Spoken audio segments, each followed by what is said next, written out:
Aries, week of May 6th to 12th, 2026. Starspoken weekly reading. Aries. Fire sign.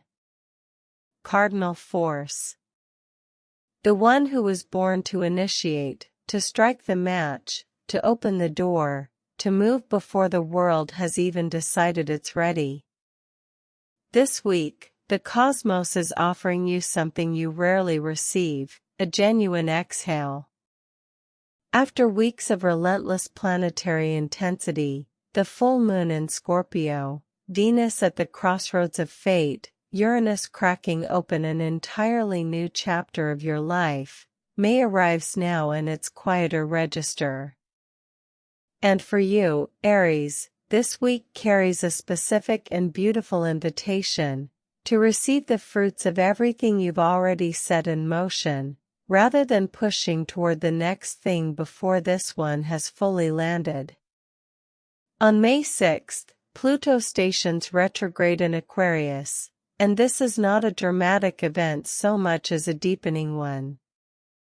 Pluto retrograde turns the planet of transformation inward. The revolution that has been happening around you begins to happen within you. Questions about power, about influence, about who you are becoming and what you're leaving behind, these move from the external world into the interior.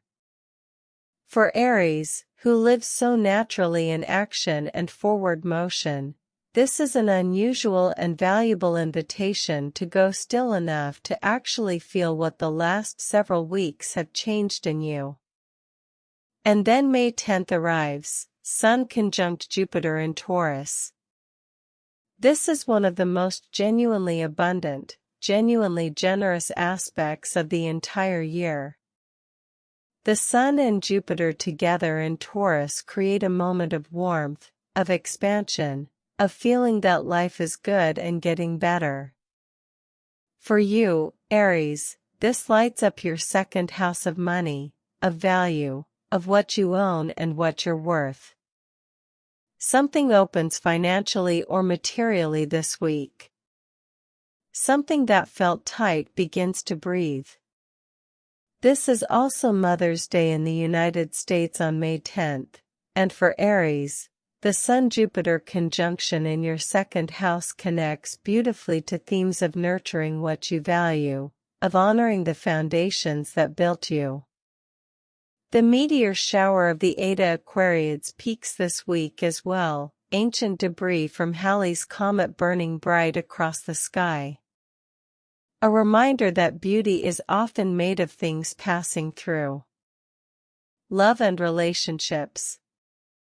The tarot card for Aries this week is the Ten of Cups, the card of emotional fulfillment, of genuine happiness, of looking at your life and the people in it and feeling, without qualification, that this is enough.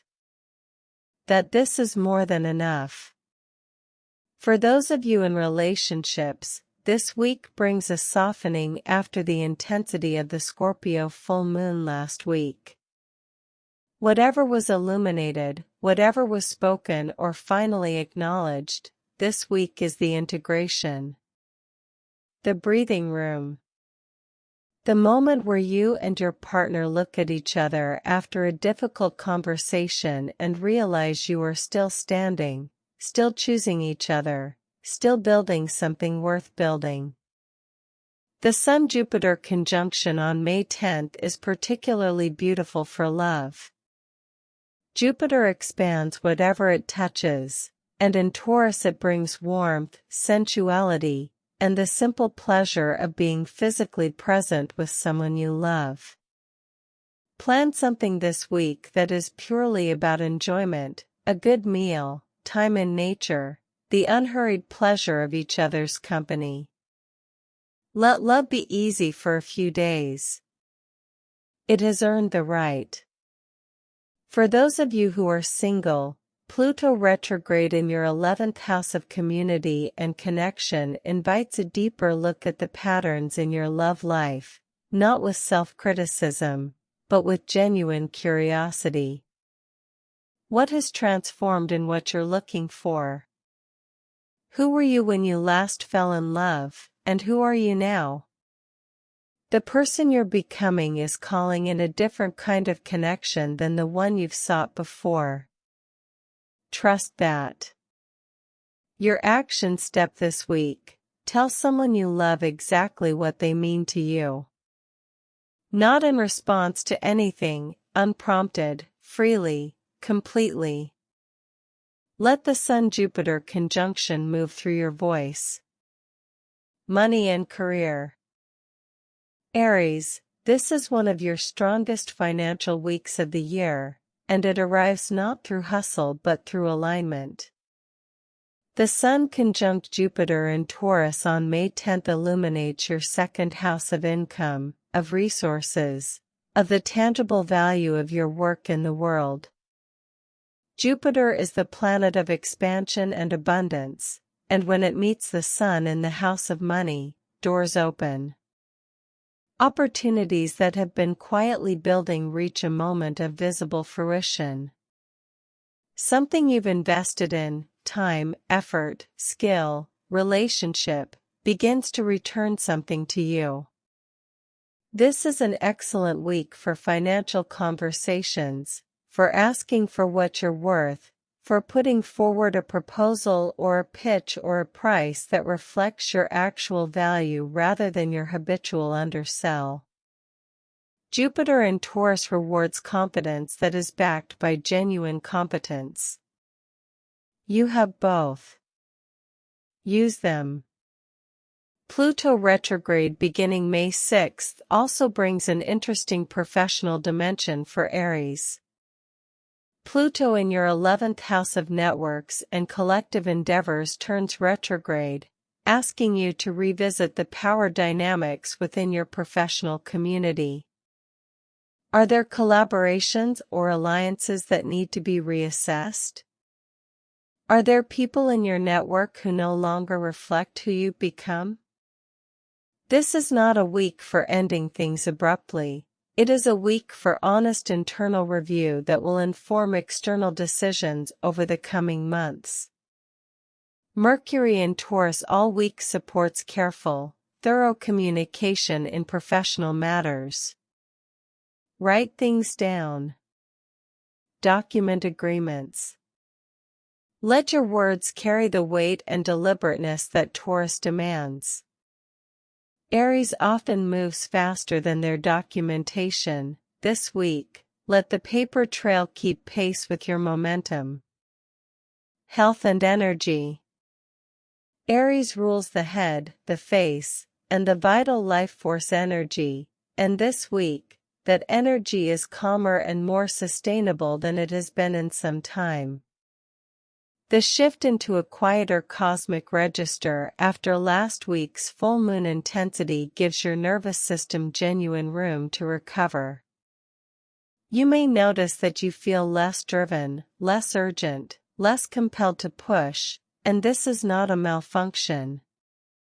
This is your body taking the exhale that the cosmos is offering.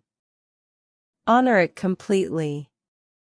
The Sun-Jupiter conjunction on May 10th brings a boost of genuine vitality, not the wired, urgent energy of Mars, but the warm, generous, almost golden energy of expansion and well-being. Use this day for something that feeds your body with pleasure, a long meal with people you love, time outdoors in the sun, movement that feels celebratory rather than disciplinary. Watch for a tendency to overindulge around the Sun-Jupiter conjunction. Jupiter expands everything, including appetite, and Taurus rules sensory pleasure. A little indulgence is genuinely appropriate this week. Excess, however, will show up in your body by the end of the week asking to be balanced. Your head and jaw, which often carry Aries tension, should feel notably lighter this week. If they don't, if you're still grinding, still bracing, still holding, ask yourself what from last week you haven't yet let yourself fully process. the body keeps the score. Give it permission to let go. Personal growth. Aries, the deepest invitation of this week is toward self-recognition, toward pausing long enough to see how much you have already become. You are not the same person who entered 2026. The planetary intensity of the last several months has been remaking you. Not breaking you. Remaking you. And this week, with Pluto moving retrograde and the cosmos shifting into a gentler register, you have a rare opportunity to turn inward and actually witness that transformation. Who are you now that you weren't before? What do you know now that you didn't know 6 months ago? What have you stopped tolerating? What have you started choosing? These are not rhetorical questions. They are the most important questions this week is asking. The etaaquariid meteor shower peaks this week, and there is something genuinely moving about watching debris from Halley's Comet burn bright across the sky. These are ancient particles, traveling billions of miles, spending themselves entirely in a moment of pure light. That is also what courage looks like. That is also what you look like when you're living fully. Go outside this week. Look up. Let the sky remind you how extraordinary it is to be alive and awake in this particular moment of cosmic time. Challenges and warnings. The primary challenge for Aries this week is restlessness, specifically, the difficulty of staying present in a quiet week when you are built for intensity. After the full moon's emotional charge, after Venus at the crossroads of fate, after all the high-voltage planetary weather of recent weeks, a calmer week can feel, to Aries, almost unsettling. Like waiting for the other shoe to drop. Like something must be wrong because nothing is urgently demanding your attention. Nothing is wrong. This is what restoration looks like. Resist the urge to manufacture urgency where none exists. Resist the temptation to pick a fight, start a crisis, or chase stimulation to fill the quiet. The quiet is the gift this week. Receive it. Watch also for impatience around the Sun-Jupiter conjunction on May 10th. Jupiter can create a sense of wanting everything to happen immediately, all the abundance, all the expansion, all the good things, now. Taurus energy is slower and more deliberate. What opens this week is a door, not a destination. Walk through it steadily. Finally, Pluto retrograde asks you to be honest about where you've been seeking power or control in your relationships in ways that don't actually serve connection. This is a gentle audit, not a punishment. What you discover, you can choose differently. Closing. Aries, you have moved mountains in recent months, through sheer force of will, through courage that sometimes looked like recklessness and turned out to be vision, through a willingness to begin again that most signs simply do not possess. This week, the cosmos sets down the intensity and hands you something softer: warmth, abundance, time to breathe, the golden light of Sun and Jupiter meeting in the house of what you're worth. You are worth more than you charge. You are worth more than you claim. This week knows it. Let yourself know it too. Your affirmation for this week: I receive the abundance I have earned. I am worth every good thing arriving now. If this reading found you at the right moment, stay with us at Starspoken. Subscribe every week, a new reading for every sign. built with the depth and honesty you deserve. Leave a comment. What abundance is arriving in your life right now, and are you letting yourself receive it? I want to know. Until next week, Aries. The stars are generous this week. Let them be. Taurus, week of May 6th to 12th, 2026. Starspoken weekly reading. Taurus. Earth sign. Fixed force. The one who was born knowing that good things take time, that the most valuable things in life cannot be rushed, only tended. This week, the cosmos is speaking your language. May 6th to 12th is, in many ways, a Taurus week. Mercury has settled into your sign, moving slowly and deliberately through the terrain of your mind. And then on May 10th, the Sun meets Jupiter, the great benefic, right there in Taurus, in your first house of self, body, and personal presence. This is one of the most luminous aspects of the entire year, and it is falling directly on you. This week asks you to be visible, to take up space, to allow yourself to be seen as the capable, grounded, deeply wise person that you are.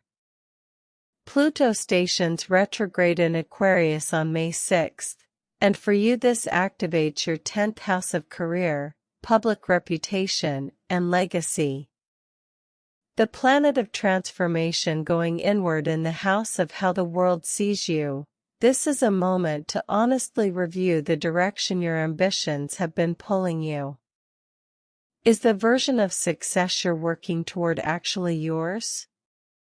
Or is it inherited, from family, from expectation, from an older version of yourself that you've quietly outgrown? The etaaquariids meteor shower peaks this week too, filling the pre-dawn sky with streaks of ancient light. For Taurus, who finds the divine in the natural world, this is an invitation to step outside, look up, and remember that you are part of something far larger than your current concerns. Love and relationships. The tarot card for Taurus this week is the Empress, the card of abundance, of fertility, of love that is lush and generous and deeply embodied. The Empress does not love cautiously. She loves with her whole body, her whole presence, her whole life. For those of you in relationships, this week is one of the most naturally romantic and sensually rich weeks of your year. The Sun-Jupiter conjunction in your first house on May 10th radiates warmth outward. You become more magnetic, more open, more genuinely joyful, and your partner feels it. Let this week be one of pleasure, of physical presence, of choosing each other not out of obligation but out of genuine, uncomplicated delight. The Empress asks you specifically, are you receiving as generously as you give? Taurus often nurtures others beautifully while quietly underwatering their own needs. This week, let yourself be cared for. Let love flow toward you as abundantly as you pour it outward. For those of you who are single, the Empress is one of the most powerful attraction cards in the deck. You don't need to chase anything this week, you need only to be fully, beautifully yourself. The Sun-Jupiter conjunction makes you more visible and more magnetic than usual. Go where life is happening. Show up with presence. Let the world see you as you actually are. That is enough. That is more than enough. Your action step this week. Do something that makes your body feel beautiful and alive, not for anyone else, just for yourself. That energy is what draws love in. money and career. Taurus, this is your financial season, and it is opening wide this week. The Sun conjunct Jupiter in your first house on May 10th is a moment of extraordinary personal empowerment in all areas of life, including how you show up professionally and how you value your own work. Jupiter in Taurus is the most Taurus-friendly transit possible. It expands your natural gifts of persistence, reliability, and the ability to build things that last. When Jupiter and the Sun meet here, they essentially say, the world is ready to reward what you've been building. If you have been waiting for the right moment to ask for a raise, pitch a project, launch something, or step into a larger professional role, this week, and May 10th specifically, is that moment. Jupiter rewards boldness that is backed by preparation. You have been preparing. You are ready. Pluto retrograde in your 10th house of career asks a deeper question simultaneously, not just what you want to achieve, but why. Power, status, recognition, these can be meaningful motivators, but Pluto wants to make sure the pursuit of them is in service of your actual values, not in conflict with them. This retrograde, which continues for months, will gradually reveal whether the direction you're heading aligns with who you're becoming. Begin that honest assessment now. Mercury in Taurus sharpens your mind and your words this week. Communicate with the deliberateness and weight that Taurus does so naturally. Every word you speak in professional settings this week lands with authority. Health and energy. Taurus rules the throat, the neck, the thyroid, and the senses, and this week, your body is asking to be celebrated rather than managed. The Sun-Jupiter conjunction on May 10th brings a wave of physical vitality and well-being that is genuinely unusual. You may feel, for a few days, simply good, warm, energized, at home in your body. This is not incidental. This is Jupiter blessing the house of your physical self. Receive it. Don't spend this energy on productivity. Spend it on pleasure. Taurus is the sign most naturally aligned with the body's wisdom, and this week that wisdom is speaking clearly. What does your body actually want this week? Not what it's conditioned to accept, but what it genuinely wants. More sleep? Richer food? Time in nature? Physical affection? Listen to the answer and honor it as completely as you can. The one caution: Jupiter's expansiveness in Taurus can tip into overindulgence if you're not paying attention. A little more of what you love is medicine this week. Too much of it starts to feel like avoidance. Trust yourself to know the difference. Your throat and neck deserve particular care this week: gentle stretching, warmth, hydration, and if you've been holding words unsaid, let them move. The Empress does not silence herself. Personal growth. Taurus, the deepest invitation of this week is toward abundance consciousness, toward genuinely believing, in your body and not just your mind, that there is enough, that you are enough, that good things are allowed to arrive and stay. You carry, often without knowing it, an ancient fear of scarcity. It shows up as holding on too long to what no longer serves you, as difficulty receiving without immediately wondering when it will be taken away, as a hesitance to fully celebrate what's good because celebration feels like tempting fate. The Empress says, release that fear. Not by willing it away, but by practicing its opposite. By noticing abundance where it actually exists in your life, in the relationships that hold you, in the skills you have accumulated, in the simple fact of a body that breathes and moves and feels. Abundance is already here. You are already enough. This week asks you to actually believe it. Pluto retrograde in your 10th house also invites you to examine the relationship between your sense of self-worth and external achievement. Your value is not determined by what you produce. It was never conditional. Let that truth land somewhere deeper than your intellect. Challenges and warnings. The primary challenge for Taurus this week is the pull toward complacency, the risk that the ease and abundance of this week becomes an excuse to coast rather than an opportunity to move forward with intention. Jupiter is generous, but Jupiter also inflates.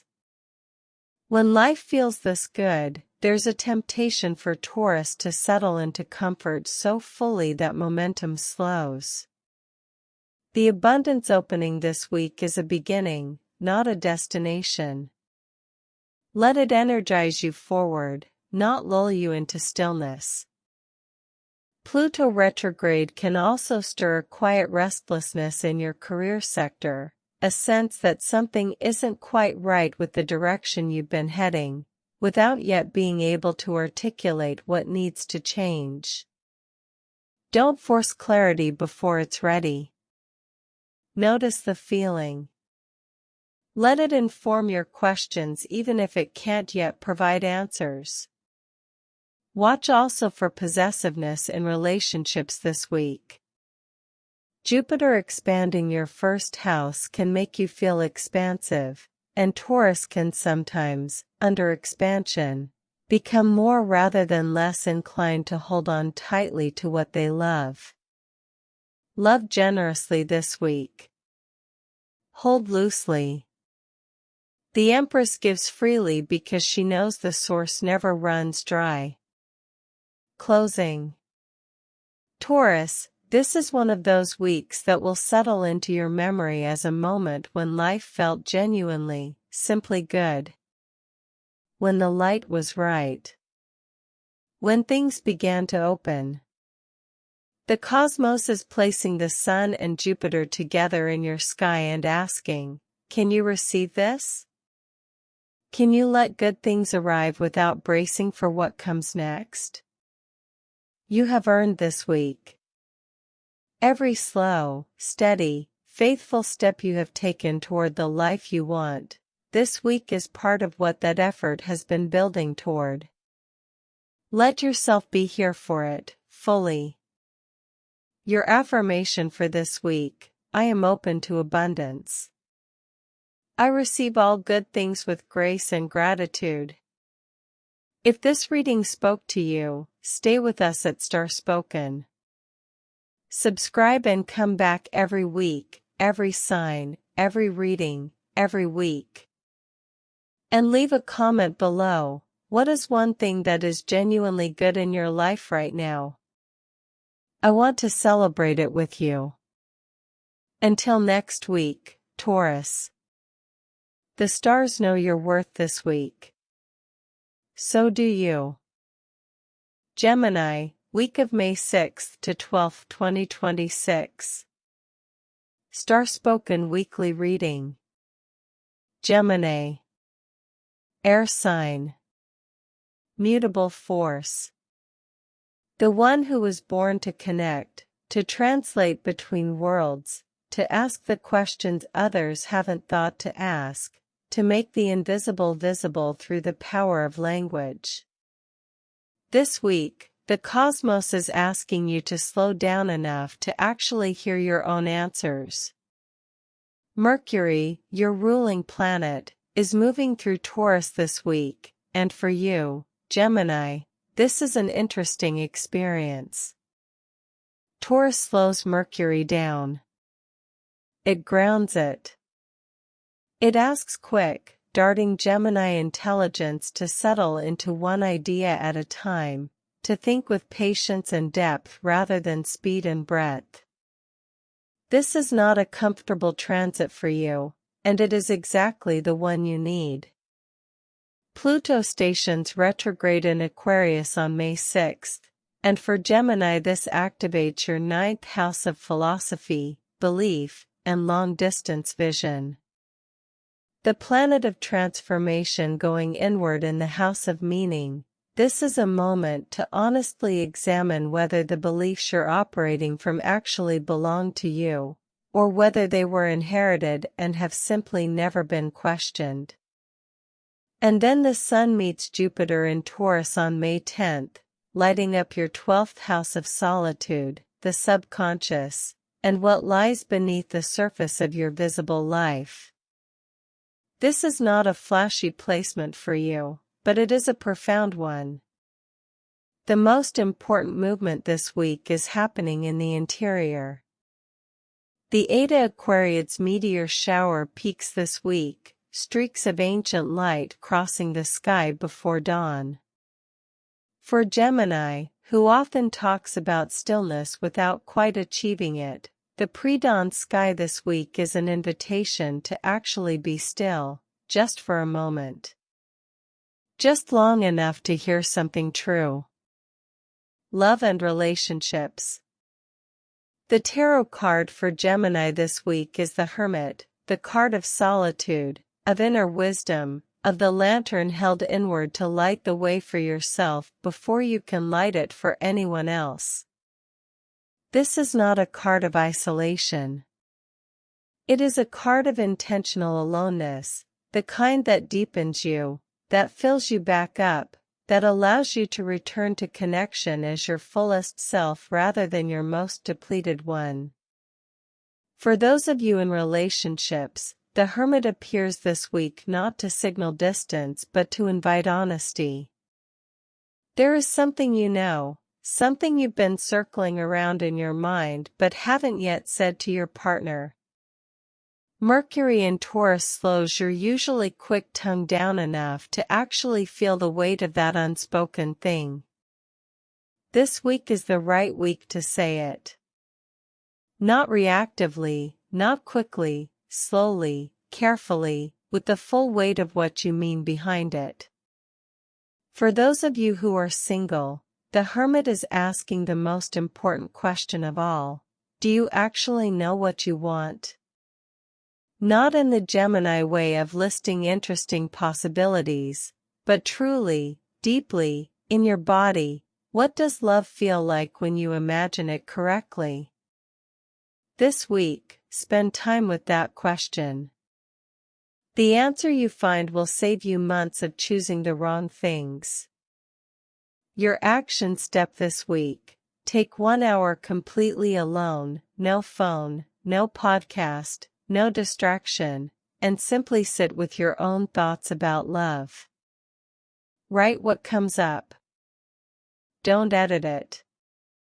Money and career.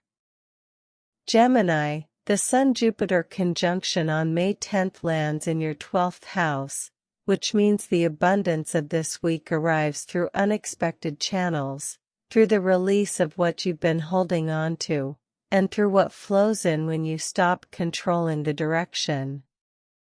This is not the week for aggressive career moves or bold financial pitches. This is the week for preparation, for behind-the-scenes work, for the slow and deliberate construction of something that will be ready to launch when your season truly opens, which, for Gemini, arrives very soon as the Sun moves into your sign. If there are financial matters you've been avoiding looking at clearly, this week is well suited for that honest accounting. Pluto retrograde in your 9th house asks you to examine your beliefs about money, the stories you tell yourself about why abundance is or isn't available to you. Those stories are more powerful than any strategy. Identify the limiting ones.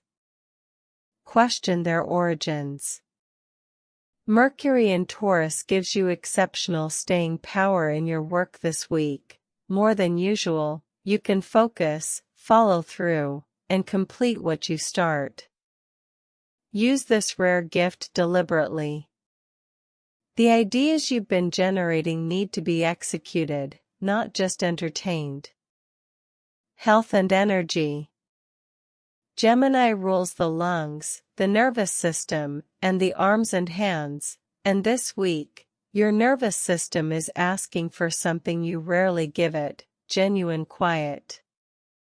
The 12th house Sun-Jupiter conjunction on May 10th is the cosmos offering you a profound restoring energy, but it only works if you actually rest.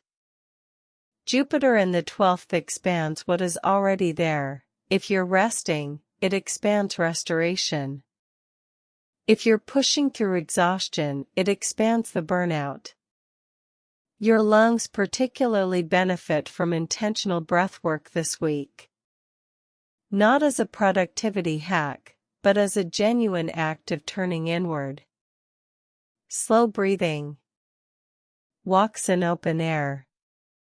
The kind of physical activity that quiets the mind rather than stimulating it more.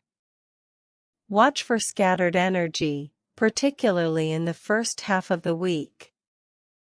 Gemini can feel pulled in multiple directions simultaneously, and with Mercury slowed by Taurus, the gap between your mental speed and your actual capacity to act may feel frustrating.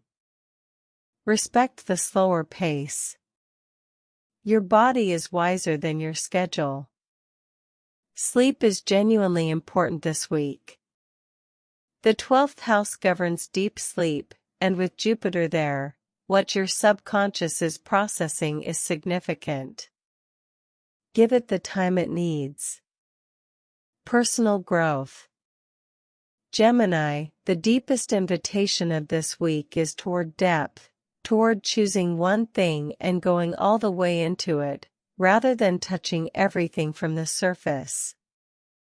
You have an extraordinary mind. It connects, synthesizes, finds patterns and possibilities that others miss entirely. But sometimes, and this week invites you to be honest about this, that same mind uses its speed as an avoidance strategy. If you're always moving on to the next idea, the next conversation, the next interest, you never have to sit with the discomfort of truly committing to one direction and finding out who you are when you do.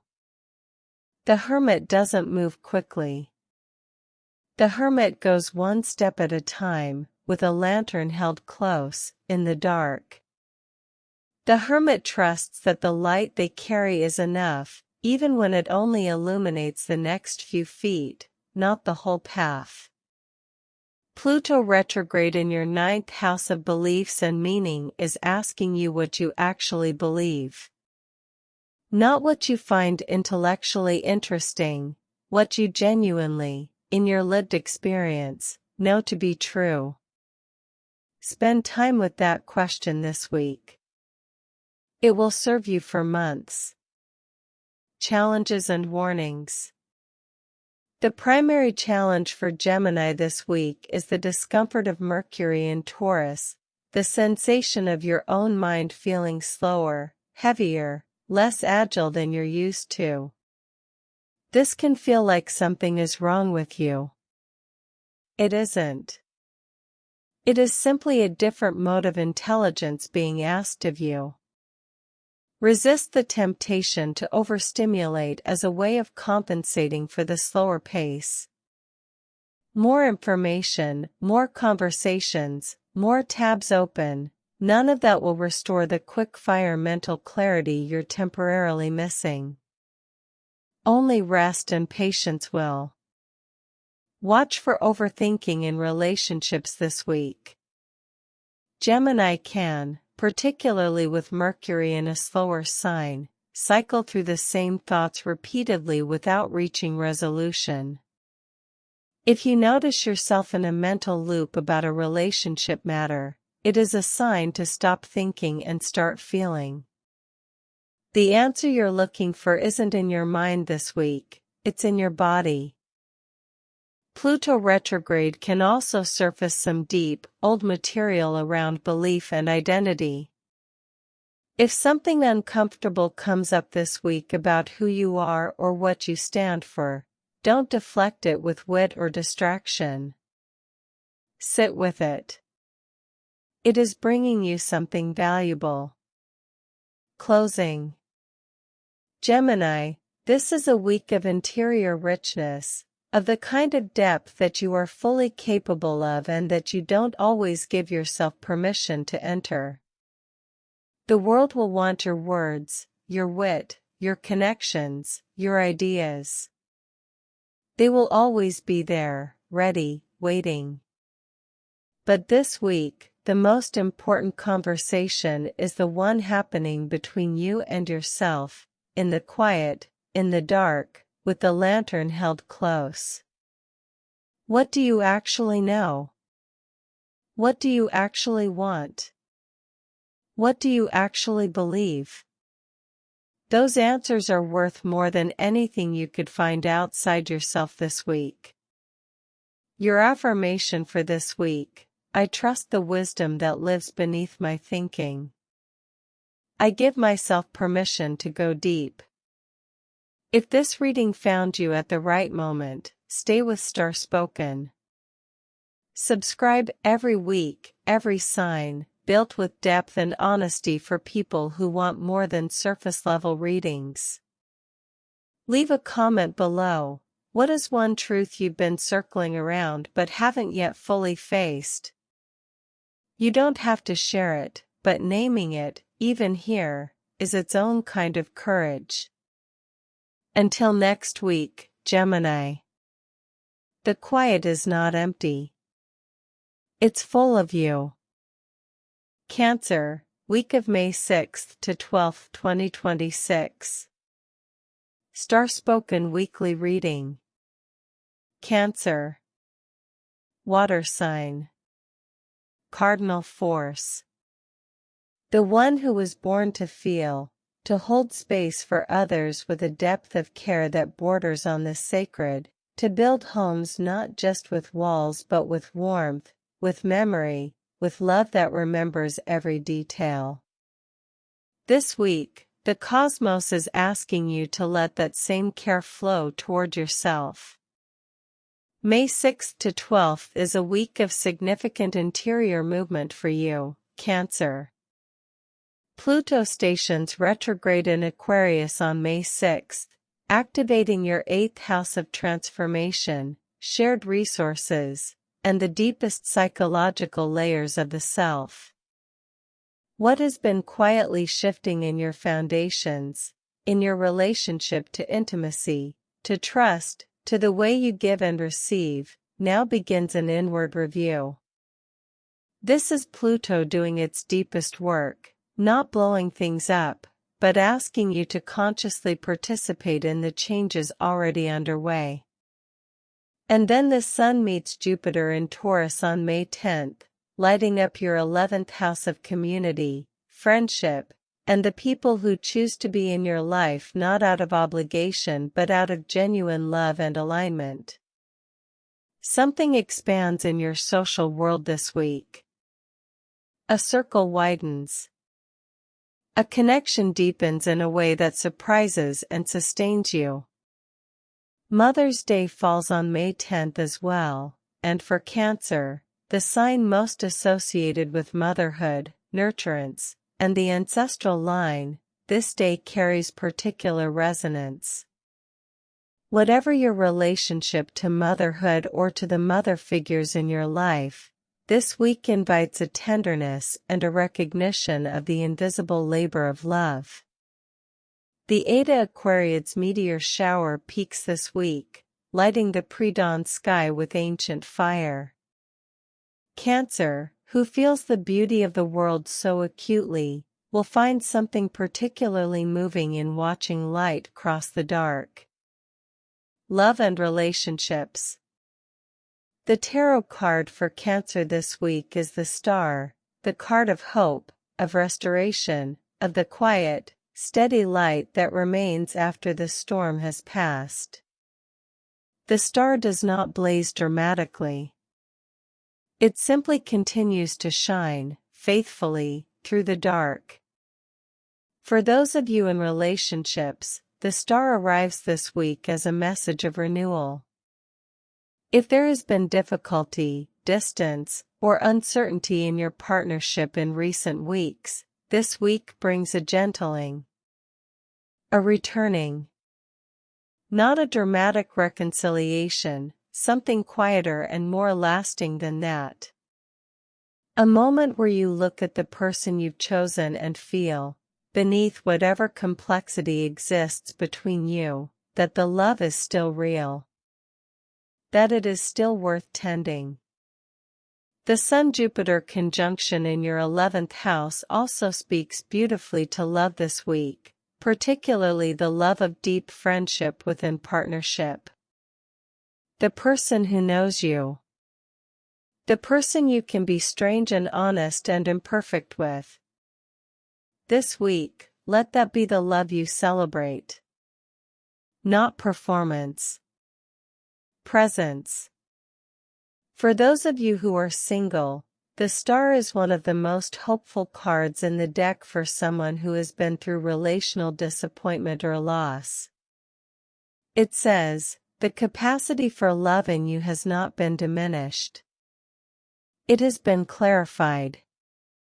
What you want is real, and it is on its way, not as rescue, but as resonance. Trust the timing even when you cannot see the shape of what's coming. Your action step this week: write down, without editing, exactly what you are hoping for in love right now. Let yourself hope fully, without apology. Money and career. Cancer, the Sun-Jupiter conjunction on May 10th in your 11th house brings an unexpected professional gift this week, the right person, or the right opportunity, arriving through your existing relationships. Jupiter in the house of community and collective endeavors says that your network is more valuable this week than your individual effort. This is not a week for going it alone, it is a week for showing up, connecting, being visible within communities that align with your values and your work. The expansion you're looking for professionally arrives through people, not strategies, this week. Pluto retrograde in your 8th house of shared resources is a long-term invitation to examine any financial entanglements, joint accounts, debts, inheritances, agreements, with clear eyes. Are the terms of financial partnership in your life actually equitable? This retrograde, which continues for months, gives you time to assess honestly and begin any conversations or adjustments that are needed. Mercury in Taurus supports steady, thorough communication in all financial matters this week. If there are money conversations you've been avoiding, with a partner, a client, an employer, the deliberate, grounded energy of Mercury in Taurus gives you the words and the patience to have them well. Do not postpone what can be addressed now. Cancer's greatest professional asset, the ability to make people feel genuinely cared for and seen, is particularly powerful this week. Lead with that. Health and energy. Cancer rules the stomach, the chest, and the emotional body, and this week, what you eat and how you feel are more connected than usual. The Sun-Jupiter conjunction in your 11th house brings a social vitality, an energy that comes alive through being with people you genuinely love. If you've been isolating or withdrawing, this week is the one to reach out, to say yes to the invitation, to let yourself be in community. That kind of connection is medicine for Cancer, and this week it is especially restorative. Pay particular attention to your stomach this week. Cancer often processes emotion through the gut, anxiety becomes nausea, unexpressed grief becomes digestive disruption, joy becomes a physical warmth in the chest. Notice what your body is telling you about your emotional state. It is always speaking. This week, listen with more attention than usual. Pluto retrograde in the 8th house can occasionally surface a physical heaviness or fatigue that is more emotional than physiological, the body carrying grief, fear, or unprocessed experience from the past. If you feel inexplicably tired this week, consider what you might be holding emotionally that needs to be acknowledged rather than carried. Warmth is medicine for Cancer. Hot tea. Warm baths. Food that nourishes rather than just sustains. Let yourself be comforted this week. Personal growth. Cancer, the deepest invitation of this week is toward hope, not as a passive waiting, but as an active orientation. A choice to believe that what you're reaching for is real and worth continuing to reach for. The star, as your card this week, has often followed loss or disappointment. It appears not when everything is perfect, but when the hardest part is over, when the storm has passed and the sky is beginning to clear, even if slowly, even if dimly. If this resonates with where you've been, the star is telling you, you made it through. Now allow yourself to begin again. Pluto retrograde in your 8th house is also doing something profound for your personal growth this week. It is asking you to examine the stories you've been telling yourself about your own power. Cancer can sometimes, in the name of keeping the peace or protecting others, minimize their own strength and depth. Pluto will not allow that minimization to continue indefinitely. This retrograde is the beginning of a reclaiming. Of knowing your own power not as something threatening, but as something necessary and good. The light you carry is not just for others. It is also for you. Challenges and warnings. The primary challenge for Cancer this week is the tendency to absorb the emotional weather of everyone around you while neglecting to check in on your own. With the Sun-Jupiter conjunction expanding your social world and Pluto retrograde stirring deep emotional material simultaneously, this week has a lot of emotional information moving through you. The risk is that you process everyone else's feelings so thoroughly that you don't notice when you've stopped attending to your own. Build in deliberate time alone this week, not as withdrawal, but as maintenance. The same care and attentiveness you offer others needs to come back around to you, ideally from yourself first. Watch also for an old wound around belonging, a quiet, persistent question about whether you are truly wanted and welcomed, not just needed. The Sun-Jupiter conjunction in your 11th house of friendship is directly addressing this wound with evidence. Let the evidence land. Let it revise the old story. Finally, Pluto retrograde in the 8th house can occasionally surface power dynamics in close relationships that have been operating quietly in the background. If something feels unequal or unacknowledged, this is the right season to name it, not accusatorially, but honestly.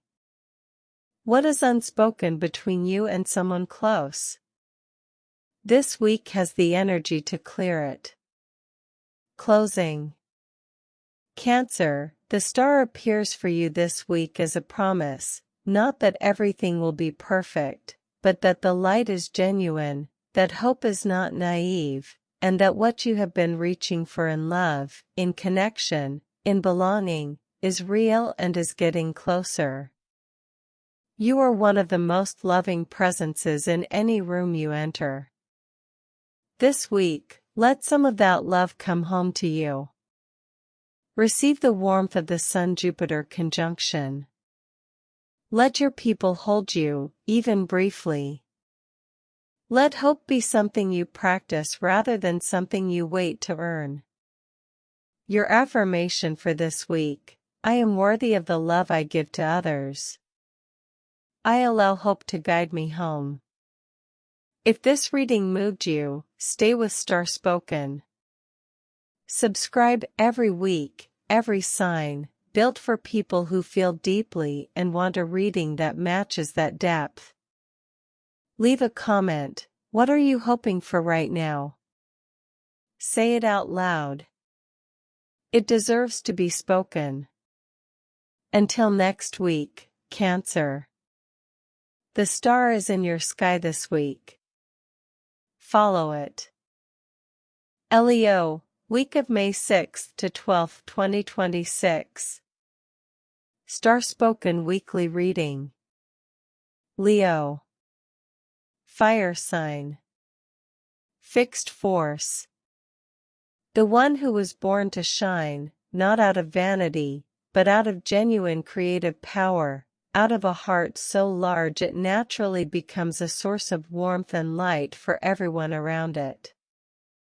This week, the cosmos is reminding you of what you are made of.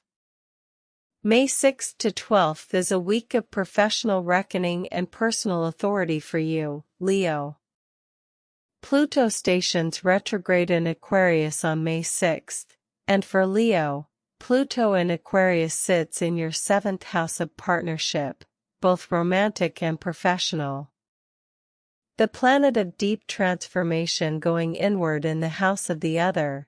This is a significant moment to examine the power dynamics at play in your most important one-on-one relationships. Who holds the power? Is it equitable? Is it conscious? And then the Sun meets Jupiter in Taurus on May 10th, lighting up your 10th house of career, public reputation, and legacy. The Sun is your ruling planet, Leo, and this week it joins the most expansive force in the solar system in the house that governs how the world sees you. This is a career week. A visibility week. A week where what you've been building steps into a larger light. Mercury moves through Taurus all week, giving your communications in professional settings an unusual weight and deliberateness. Every word you say in a meeting, in a pitch, in a public-facing capacity this week carries authority. Use that carefully and intentionally. Mother's Day on May 10th, the etaaquariids meteor shower peaking this week, the Pluto retrograde beginning, all of it is weaving together into a week that asks you to be conscious, clear-eyed, and genuinely present to what is moving in your life. Love and relationships. The tarot card for Leo this week is the Sun, your own card, the card of radiance, of joy, of life force made visible. The Sun does not second-guess itself. It does not dim out of consideration for others' comfort. It simply shines, and in shining, it makes all of life possible. For those of you in relationships, the Sun arrives this week as a renewal of the warmth between you and your partner. After months of intensity, of navigating complexity, of doing the emotional work that deep partnership requires, this week brings something simpler and more joyful. A return to the reasons you chose each other. To the delight that is still there beneath everything else.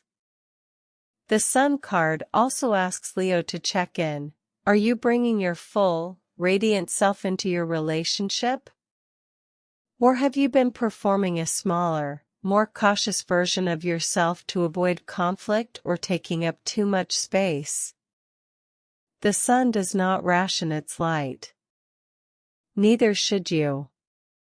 Pluto retrograde in your 7th house asks a pointed question about power in your closest relationship. Not accusatorially, with genuine curiosity. Is this a partnership of equals? Do you both feel free to be fully yourselves within it? If the answer is no, this retrograde season is the time to begin the careful, honest work of rebalancing. For those of you who are single, the Sun is one of the most magnetizing cards in the deck. This week, your natural Leo radiance is amplified by the Sun-Jupiter conjunction in your 10th house. You are visible, capable, and genuinely impressive to the world. That energy is attractive. Go where people can see you. Don't hide the light. Your action step this week: do something that brings you genuine, uncomplicated joy. Not productive joy. Not strategic joy. Just the pure version. Let yourself be happy this week. Money and career. Leo, this is your career week, and it is a significant one. The Sun conjunct Jupiter in Taurus on May 10th in your 10th house of public reputation and professional achievement is one of the most powerful career aspects of the entire year for any sign, and it is landing directly on your house of ambition and legacy. This is a moment when effort becomes visible, when recognition arrives, when the door you've been knocking on finally opens. If there is a professional opportunity you've been waiting to pursue, a promotion to ask for, a client to pitch, a project to announce, a platform to step onto, this week, and May 10th specifically, is your window. Jupiter in your 10th rewards ambition that is backed by integrity and genuine excellence. You have both. Step forward. This is also a week where your personal brand, the way the world perceives you professionally, undergoes positive expansion. Something about your public presence becomes more visible, more credible, more compelling. Lean into that. If you've been hesitant to be seen, this is the week to stop hesitating. Mercury in Taurus supports all written and spoken professional communication this week with unusual authority. A well-crafted email, a thoughtfully prepared proposal, words spoken in a meeting with real intention, all of these land differently this week. Choose your words with the deliberateness they deserve. Pluto retrograde in your 7th house of professional partnership asks you to look carefully at business relationships and collaborations. Are all parties pulling equally? Are the agreements in place actually serving you? This retrograde is the beginning of a months-long process of honest evaluation. Health and energy. Leo rules the heart and the upper back, and this week, your heart is being asked to be as open in its own direction as it is toward others. The Sun-Jupiter conjunction on May 10th brings a genuine surge of vitality, the kind that Leo thrives on. You may feel more energized, more confident, more physically alive than you have in weeks. This is real, and it is available to you. Don't waste it on worry or overwork. Spend it on the things that make you feel most like yourself. Leo's shadow health pattern is giving so much warmth to others that the heart itself becomes depleted. This week, particularly around Mother's Day and the expansive social energy of Jupiter, pay attention to the difference between energizing connection and draining obligation. The former feeds your heart. The latter quietly exhausts it. Your upper back may carry tension this week, particularly if there are unresolved questions about your professional path or a sense of carrying the weight of expectation. Physical movement that opens the chest and strengthens the back is especially beneficial. Swimming, yoga, back bends, anything that asks you to lift your heart toward the sky. The etaaquariids meteor shower is visible in the pre-dawn hours this week. Leo is a fire sign, and watching fire cross the sky, even ancient, cosmic fire, is the kind of experience that returns you to your own essence.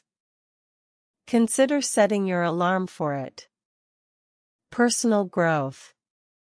Leo, the deepest invitation of this week is toward conscious visibility, toward stepping into a larger arena not out of ego but out of genuine recognition that the gifts you carry are meant to be used, not managed down. The Sun as your tarot card this week is not flattery. It is a call. The sun shines because that is its nature, its purpose, its gift to every living thing that depends on its light. When you withhold your fullest self, out of fear, out of self-doubt, out of worry about how you'll be perceived, you are not being humble. You are being, in a very specific way, stingy with something that belongs to the world. This week, Pluto retrograde in your partnership house is also doing deep work on your understanding of interdependence. Leo at its most evolved knows that true strength includes the ability to lean on others, to receive support, to share vulnerability, to allow someone else to hold the light for a moment while you rest. Practice that this week. The strongest fire is not the one that burns alone. The Sun-Jupiter conjunction in your career house is inviting you to dream bigger. Not recklessly, Jupiter in Taurus demands that the dreams have solid ground beneath them. But bigger. More commensurate with what you're actually capable of. Allow yourself to want what you actually want this week. Challenges and warnings. The primary challenge for Leo this week is the tension between the desire for recognition and the need for genuine connection. The Sun-Jupiter conjunction in your 10th house of public reputation can amplify Leo's natural hunger for acknowledgement in ways that, if unchecked, start to prioritize being seen over being known. Visibility without vulnerability is performance. This week, aim for the harder and more rewarding thing, being genuinely yourself in front of an expanded audience, rather than performing your best version of yourself. Pluto retrograde in your 7th house can surface subtle power struggles in close relationships, moments where you realize the dynamic between you and someone important is more unequal than it appeared. Don't default to dominance when this happens. The evolution Pluto is asking for is toward partnership that is truly mutual. Watch also for overextension this week. Jupiter expands, and for Leo that can mean saying yes to more than your actual capacity allows. You don't have to accept every invitation this week. Choose the ones that genuinely light you up and decline the rest without guilt. Closing. Leo, the sun rises for you this week in the house of your greatest ambitions, and Jupiter stands beside it saying, yes, more, forward, now. This is not a week for small moves. This is a week for showing up to your own life with the fullness and intentionality that you are capable of, in your career, in your love, in the simple daily practice of being who you actually are without apology. The world needs your light. Not your performance, not your curated presence, your actual light. The one that is already there, waiting only for you to stop managing it and simply let it shine. Your affirmation for this week: I shine fully. My light is a gift, and I give it freely and without apology. If this reading stirred something in you, stay with Starspoken. Subscribe every week, every sign, for people who are ready to take their own lives seriously.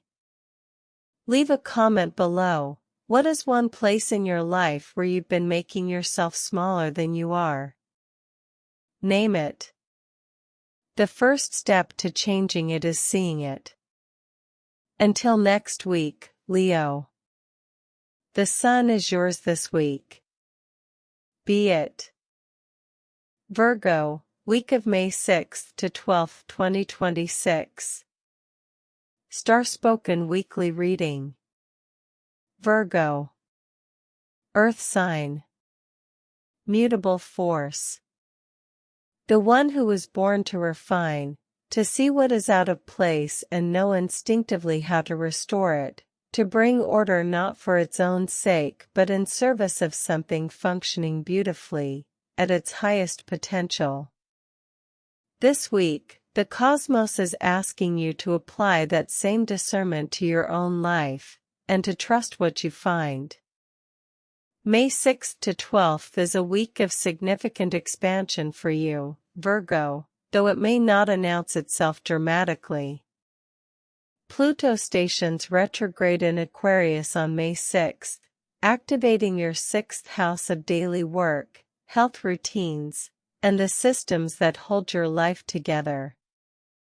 The planet of transformation going inward in the house of your everyday habits. This is a moment to honestly examine whether the routines you've built are still serving your growth, or whether they've become comfortable containers for staying exactly where you are.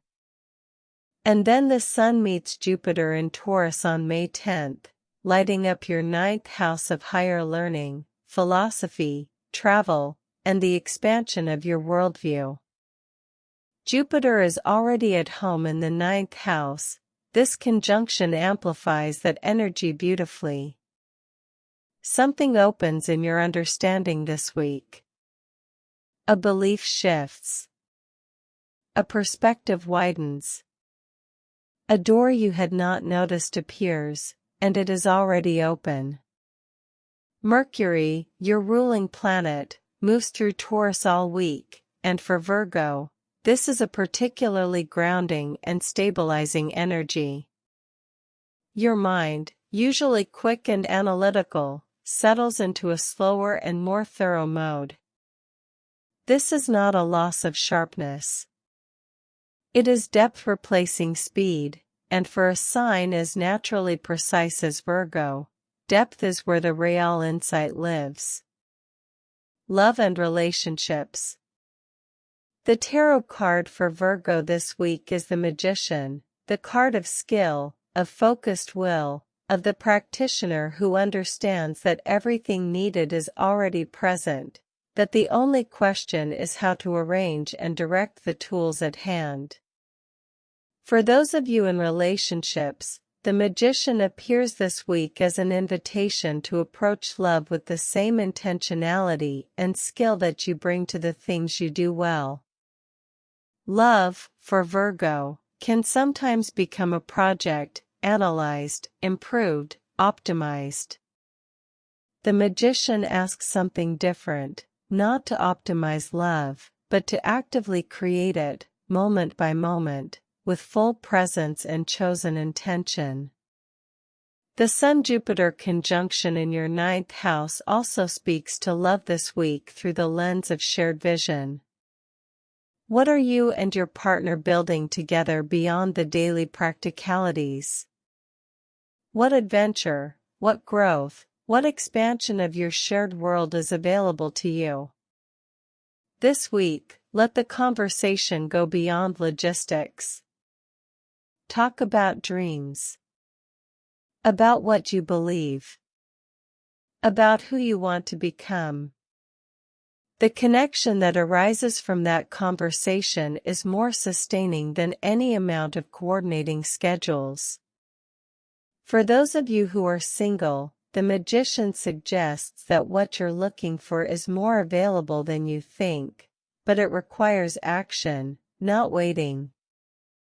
The tools are already in front of you: your intelligence, your integrity, your genuine care, your capacity for depth. This week, put them to work consciously. Pursue connection with intention rather than waiting for it to arrive. Your action step this week: have one conversation with someone important to you that goes beyond the surface, beyond status updates and logistics, into what you actually believe and want and feel. Money and career. Virgo, the Sun-Jupiter conjunction on May 10th in your 9th house of expansion and higher learning brings a significant professional gift this week, an opportunity, an insight, or a connection that opens a genuinely new chapter in your work. The 9th house governs publishing, teaching, travel, philosophy, and any work that requires you to synthesize a broad body of knowledge into something transmissible. If your work touches any of these areas, this week is particularly auspicious. Something you know, something you've developed through years of careful attention and refinement, has more value and reach right now than you may realize. Don't underestimate the market for your expertise. Jupiter in your 9th house for this conjunction also strongly supports any professional endeavors that involve education, training, or certification. If you've been considering a course, a degree, a credential, or any investment in expanding your knowledge base, this week strongly endorses that direction. Mercury in Taurus gives your written work and professional communications an unusual solidity and authority this week. If you're working on something that requires precision, a report, a proposal, a detailed analysis, the energy supports that kind of careful, thorough work beautifully. Pluto retrograde in your 6th house of daily work asks, are the systems and structures of your professional life actually efficient and sustainable? Or have they become burden masquerading as routine? Begin the honest assessment now. The answers will guide real improvements over the coming months. Health and energy. Virgo rules the digestive system and the gut, and this week, what you feed your body is particularly important, not just nutritionally but informationally. What are you consuming? Not just food, but content, conversations, information, environments. The 6th house Pluto retrograde asks you to audit your daily inputs as carefully as your outputs. Virgo often monitors what leaves the body very carefully while giving less attention to what enters through the nervous system, the news cycle, the social media feed, the conversations that drain rather than nourish. This week, apply your precision to the inputs as much as the outputs. The Sun-Jupiter conjunction on May 10th in your 9th house brings a particular kind of health benefit through mental and philosophical expansion, the feeling of aliveness that comes from learning something that genuinely excites you, from a conversation that opens your world, from contact with a perspective that enlarges your own. For Virgo, whose nervous system is intimately connected to mental activity, this kind of stimulation is genuinely restorative. Your digestion may be sensitive this week, particularly if there are unresolved anxieties about work or daily life. Notice the connection between what you're worrying about and what your body is doing. Address the source rather than the symptom. Movement that combines physical grounding with mental release, long walks in nature, gentle yoga, gardening, is especially beneficial for Virgo this week. Personal growth.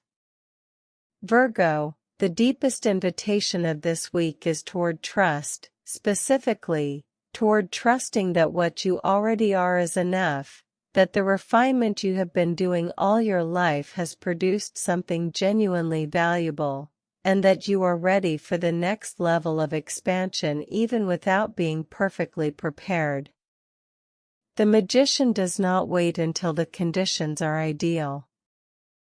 The magician looks at what is already present, the tools, the knowledge, the capacities, and begins. Virgo's shadow is the belief that more preparation is always needed, that there is always one more thing to refine before it is safe to step forward. The magician sees through that shadow. Everything you need is already there. The Sun-Jupiter conjunction in your 9th house of expansion is literally the cosmos saying, the next chapter is available. You do not have to earn your way to it through more perfection. You simply have to move toward it.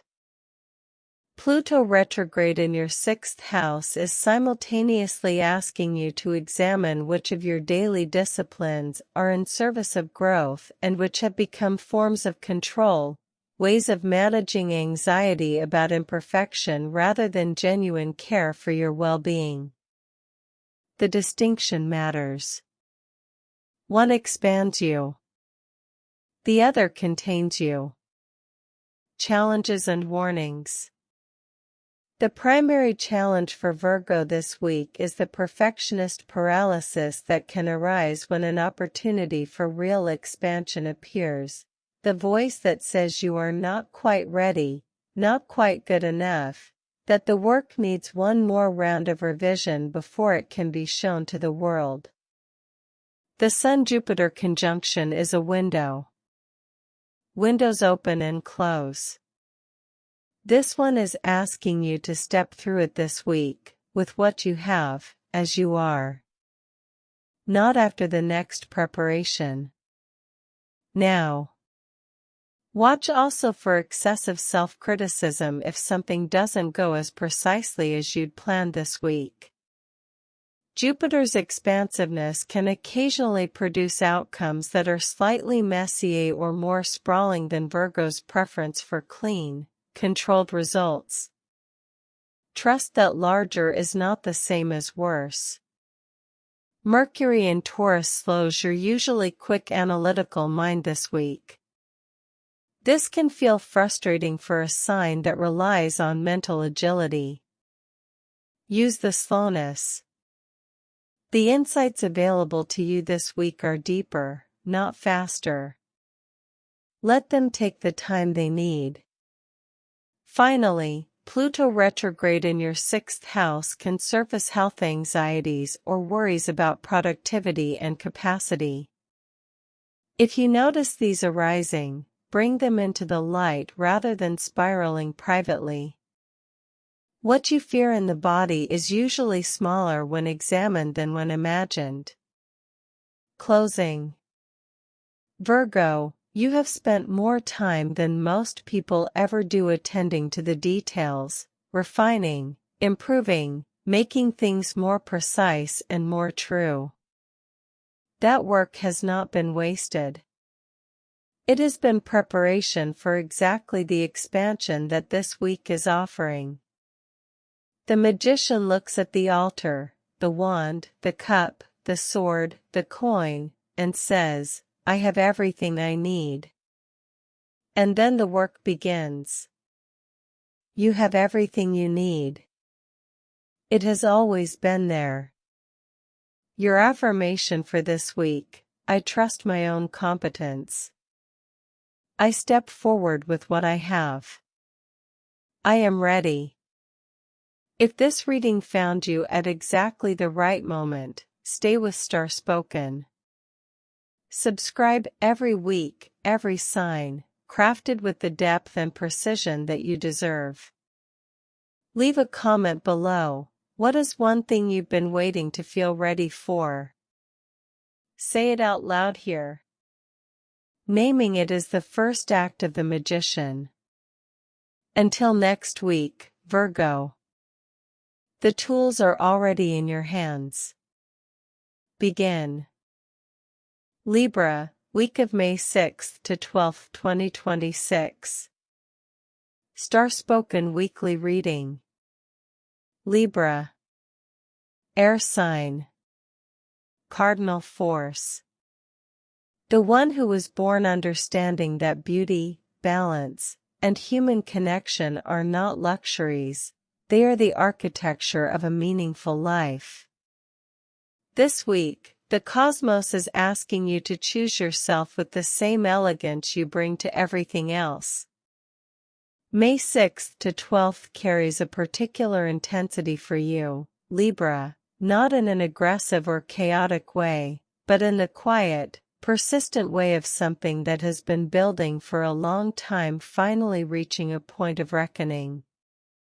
Pluto stations retrograde in Aquarius on May 6th, activating your fifth house of creativity, self-expression, love affairs, and the things that bring you genuine joy. The planet of transformation going inward in the house of what makes you feel alive. This is a moment to examine whether you've been living fully in your own creative and emotional life, or whether you've been managing it carefully from a safe distance. The Sun meets Jupiter in Taurus on May 10th, lighting up your 8th house of transformation, shared resources, depth psychology, and the invisible undercurrents of your life. Jupiter here is expansive in a way that is more internal than external. What opens this week is not necessarily visible from the outside, but it is profound. Something in your relationship to power, to intimacy, to what you're truly willing to give and receive, shifts this week. Mercury in Taurus all week gives your communications a rare weight and solidity. Libra's mind is quick and associative. Mercury in Taurus grounds it, gives it staying power, and asks your thinking to be not just elegant but substantive. Your words carry unusual authority this week. Use them intentionally. Love and relationships. The tarot card for Libra this week is Justice, your card, the one that carries your archetype at its most refined. Justice is not punishment. It is alignment, the restoration of true balance after something has been weighted unfairly, the cutting away of illusion to reveal what is actually real. For those of you in relationships, justice arrives this week with a clear and precise question: is this partnership truly equitable? Not in a legalistic sense, but in the deepest sense of mutual recognition, mutual respect, mutual investment in each other's flourishing. If the answer is a genuine yes, this week deepens that foundation. If the answer is more complicated, if one person gives more, holds more, stretches more to accommodate, justice is asking you to name that clearly, to yourself first, and then with courage to the person beside you. Libra is the sign most likely to maintain peace at the cost of truth. Justice will not allow that this week. Not because it wants to disturb the peace, but because the peace that is maintained by swallowing truth is not actually peace. It is only the appearance of it. For those of you who are single, justice asks an equally important question: are you approaching love honestly? Are you clear about what you need, what you will and won't accept, who you actually are beneath the exquisite social grace that Libra deploys so naturally? The partner worth having wants the real you. Not the polished version. The real one. Practice showing them that this week. Your action step this week: Identify one area in a close relationship where you have been keeping the peace instead of speaking the truth. Begin, gently, clearly, to address it. Money and career. Libra, the Sun-Jupiter conjunction on May 10th in your 8th house of shared resources and transformation brings a financial development that may surprise you in its source or its timing. The 8th house governs inheritances, joint finances, investments, debts, and the money that flows through partnerships rather than individual effort.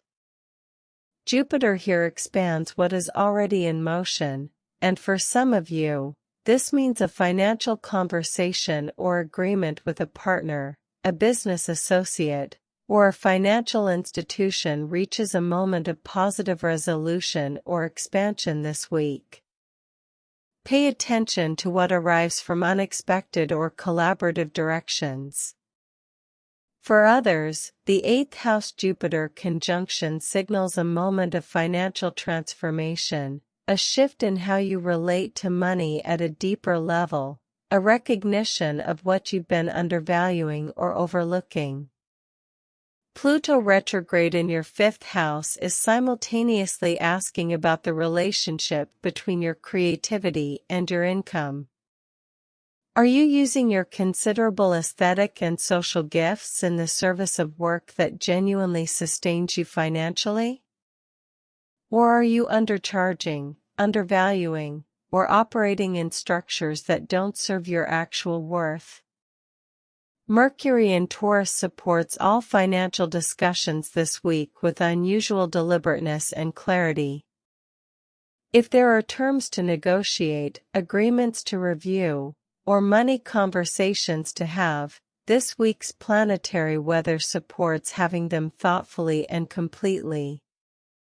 Libra's greatest professional gift, the ability to create beauty, broker agreement, and make everyone in a room feel considered, is particularly powerful this week. Lead with that. Health and energy. Libra rules the kidneys, the lower back, and the body's relationship to balance, and this week, balance is both your medicine and your challenge.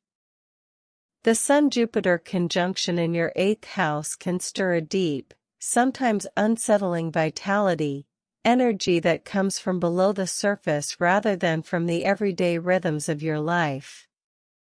You may feel more intensely alive this week in a way that is slightly unfamiliar. Lean into it rather than managing it down. Your lower back and kidneys deserve particular attention this week, especially if you've been carrying the weight of unspoken truths or unexpressed feelings in your body. The body knows what the mind avoids. If there is physical tension in this area, it may be the somatic expression of something that needs to be addressed in your relationships or your inner life. The etaaquariids meteor shower peaks this week, and there is genuine health benefit for Libra in spending time in natural beauty, not as aesthetic appreciation but as a return to the body's own natural rhythms. Libra can become very mind-heavy. The pre-dawn sky, the silence before sunrise, the ancient light of Halley's comet crossing the dark, these things call you back into your body in a way that nothing else can. Watch for the tendency to skip rest in favor of social engagement this week.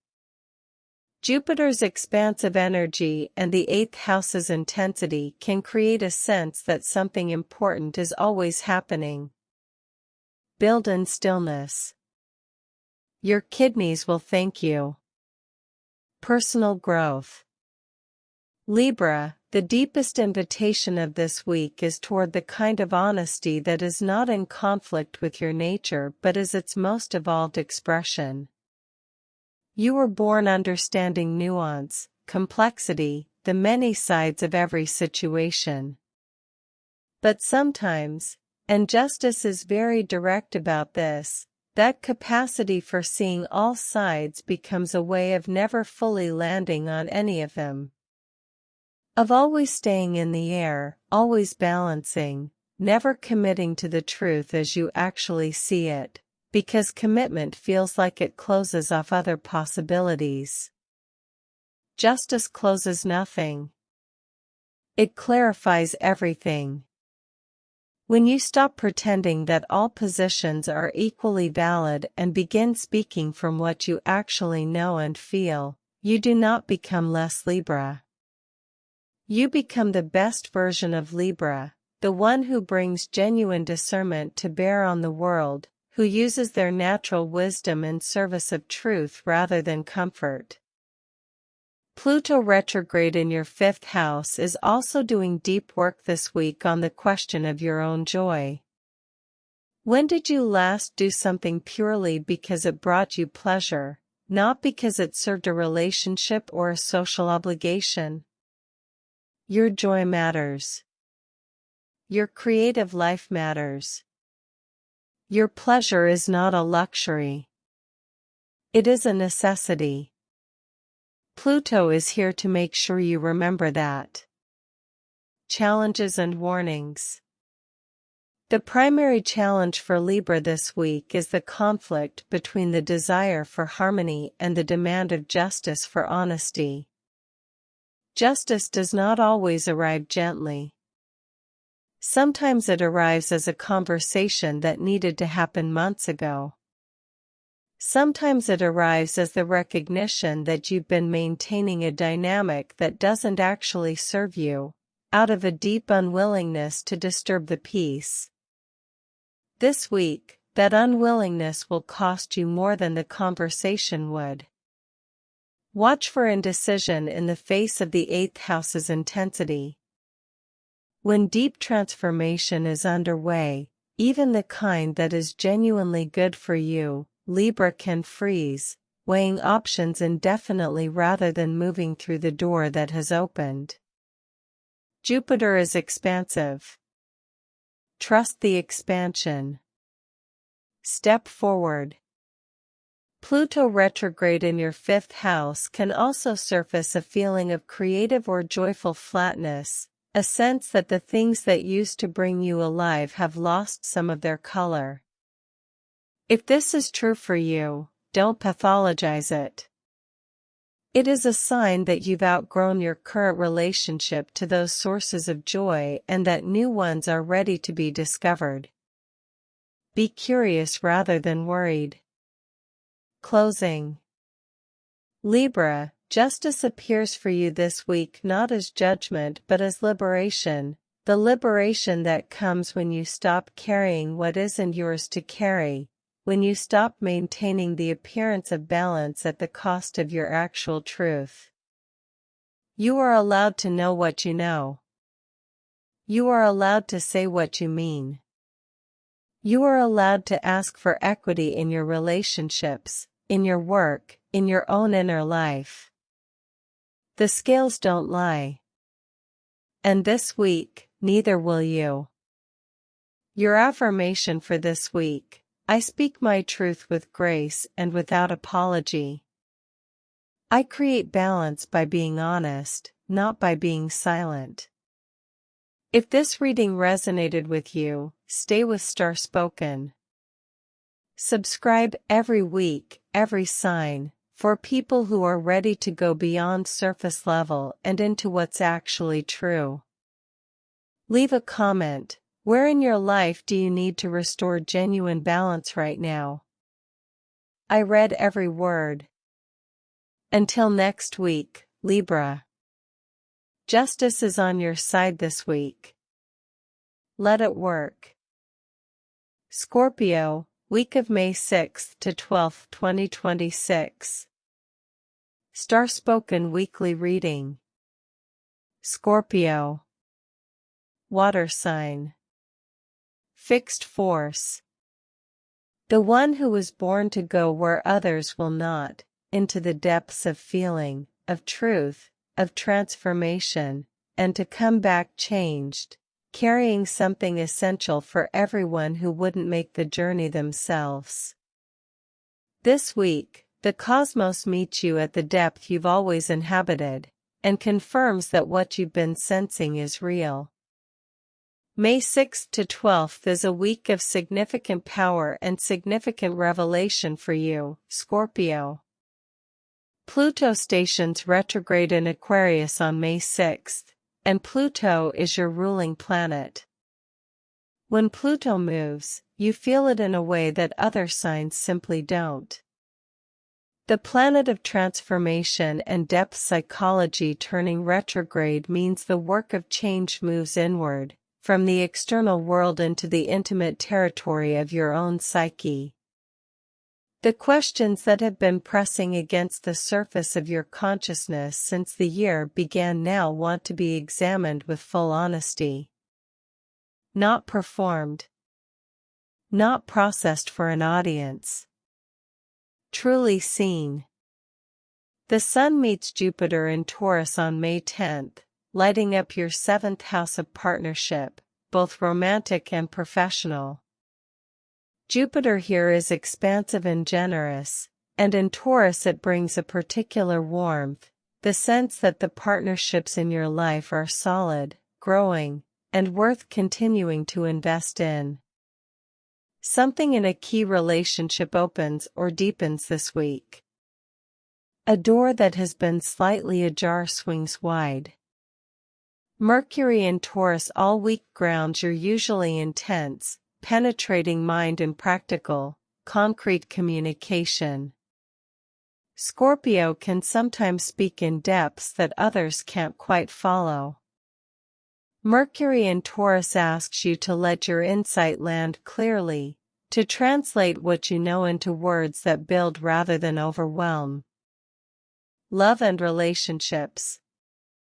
The tarot card for Scorpio this week is Death, and before you close the app, stay with this. Death is the most misunderstood card in the tarot, and it is yours this week for the most precise and beautiful reasons. Death is not about endings in the morbid sense. It is about transformation, the death of what no longer serves so that something more true can be born. It is the card of necessary change, of the shedding of a skin that has become too small, of the release that feels like loss right up until the moment when you realize what has been freed. For those of you in relationships, Death appears this week as an invitation to let an old dynamic between you and your partner finally end.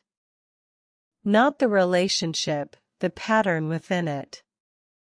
The role you've been playing that no longer fits. The way of relating that both of you have outgrown. This week has the energy to complete that old chapter and open a new one, if you're willing to name honestly what needs to change. For those of you who are single, Death asks, who have you been in love, and are you still that person? Because the Scorpio who enters the next relationship is not the same one who left the last. The transformation you've undergone has made you capable of a different kind of intimacy, deeper, clearer, more honest. Let yourself be courted as who you are now, not who you were.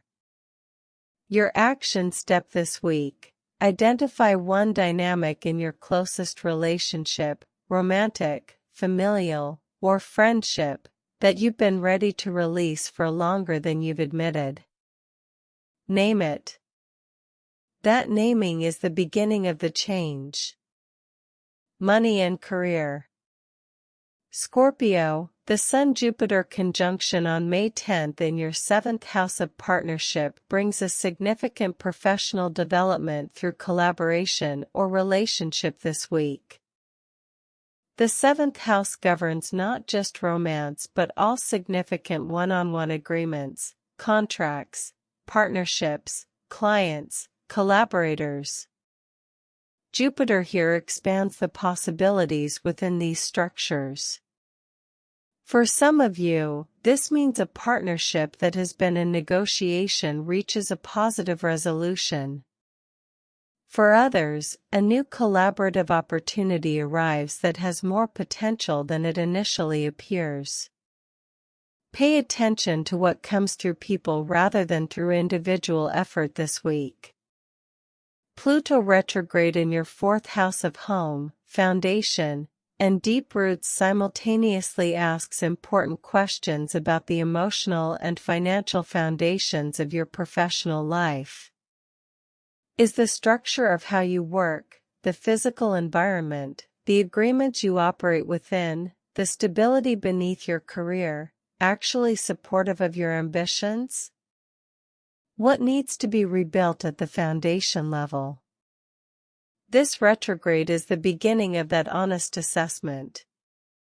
Mercury in Taurus gives your professional communications unusual staying power this week.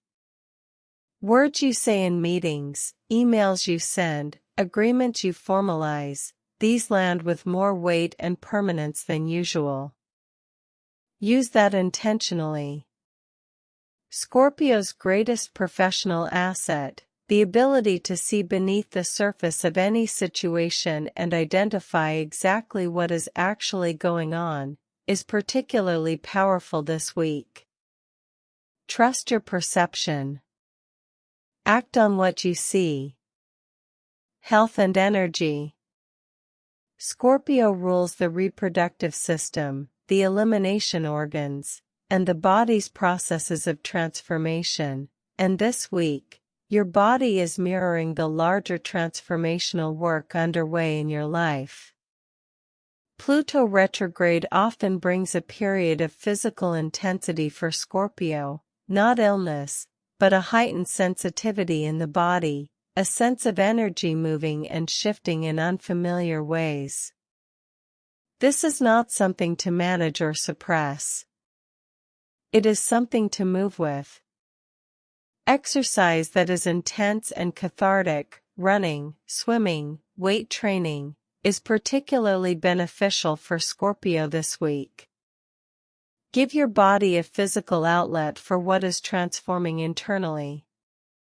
The Sun-Jupiter conjunction on May 10th brings a genuine vitality that is available to you if you're not hoarding your energy.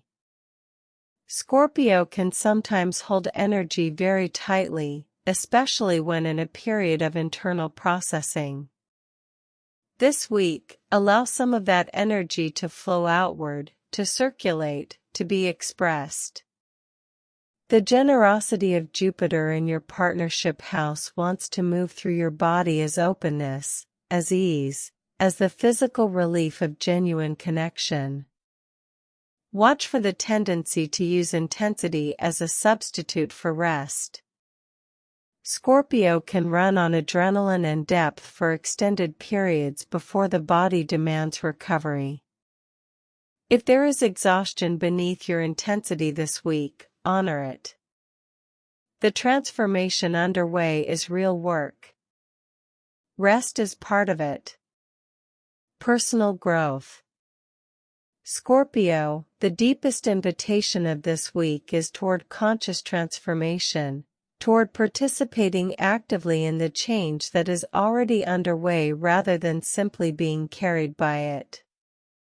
Death as your tarot card is the ultimate Scorpio invitation, to be the agent of your own transformation rather than its subject. Other signs experience transformation as something that happens to them. You are capable of something more sophisticated, of choosing the change, initiating it consciously, steering it with your extraordinary will and insight. What do you know needs to change in you right now?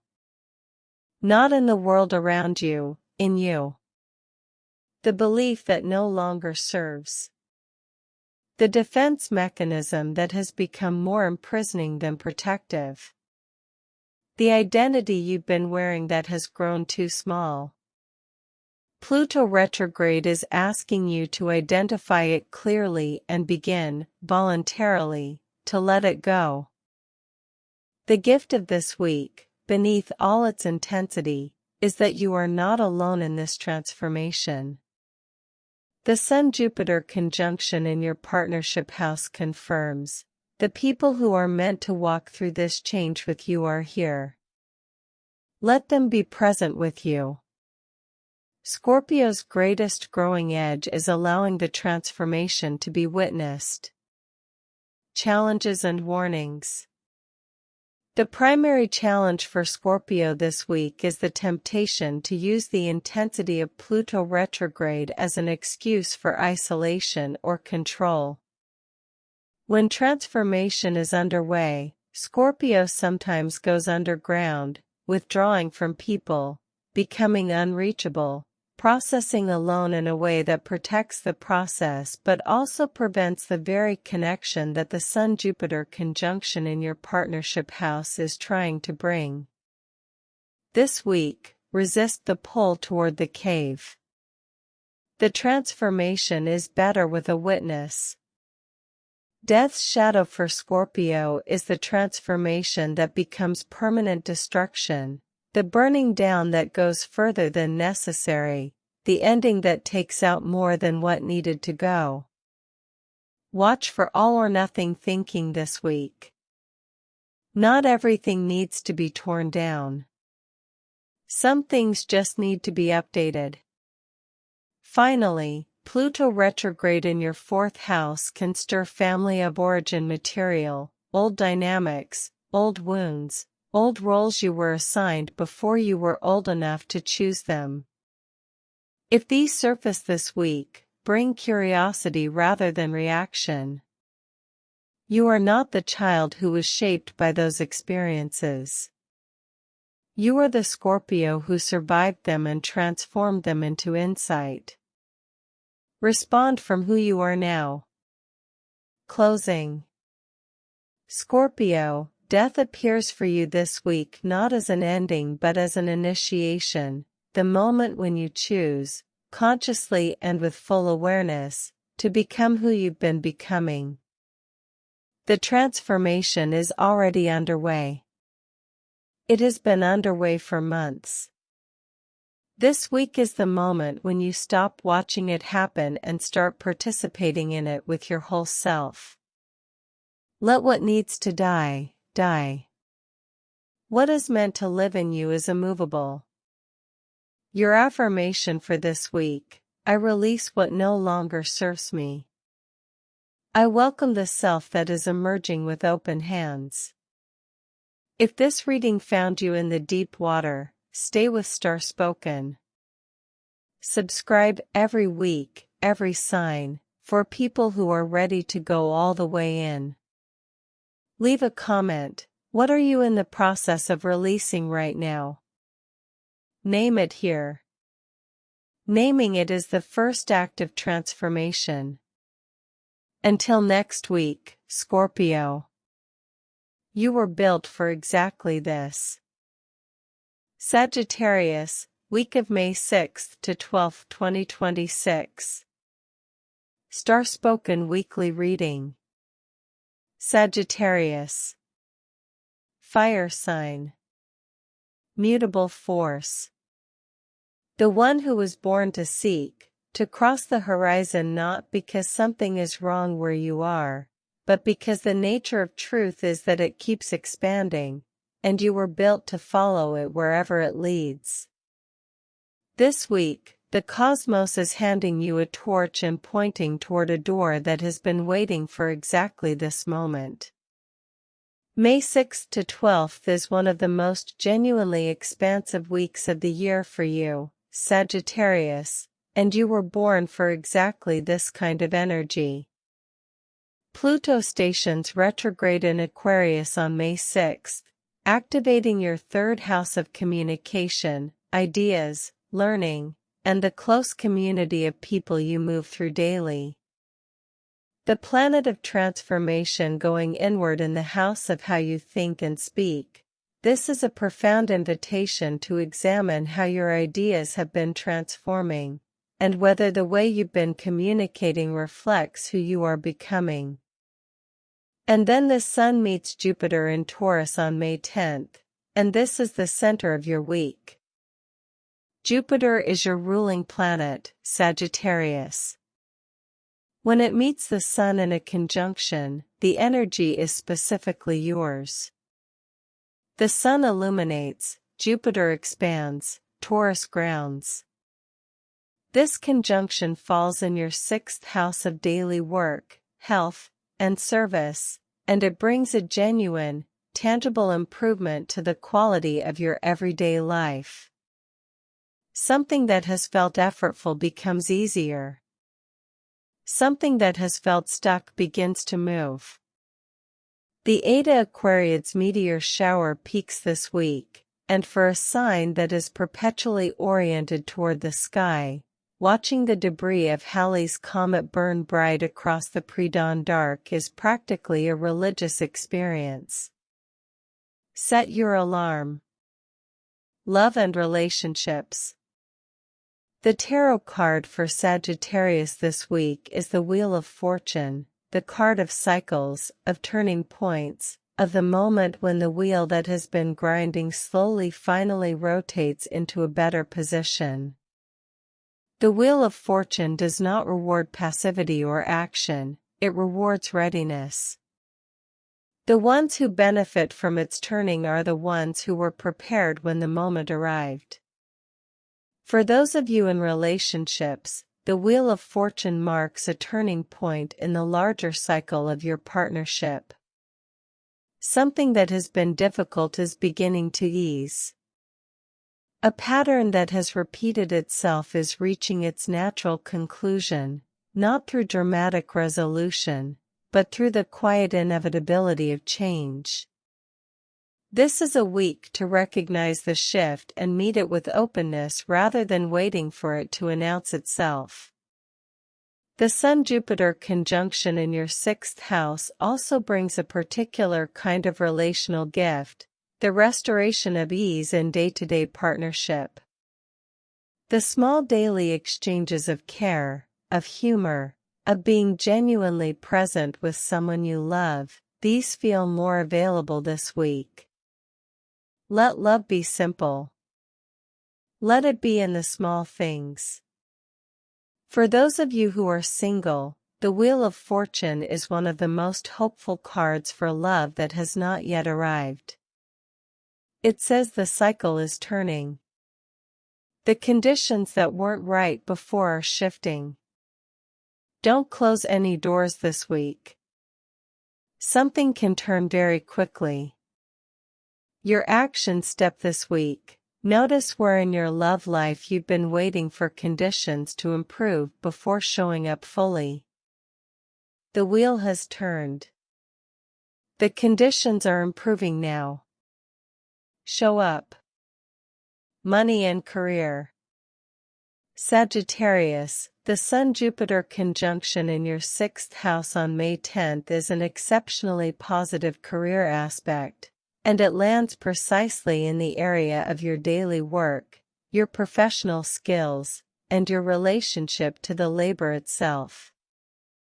Jupiter in your 6th house, meeting the Sun, says, your work is good, and it is beginning to be recognized as such.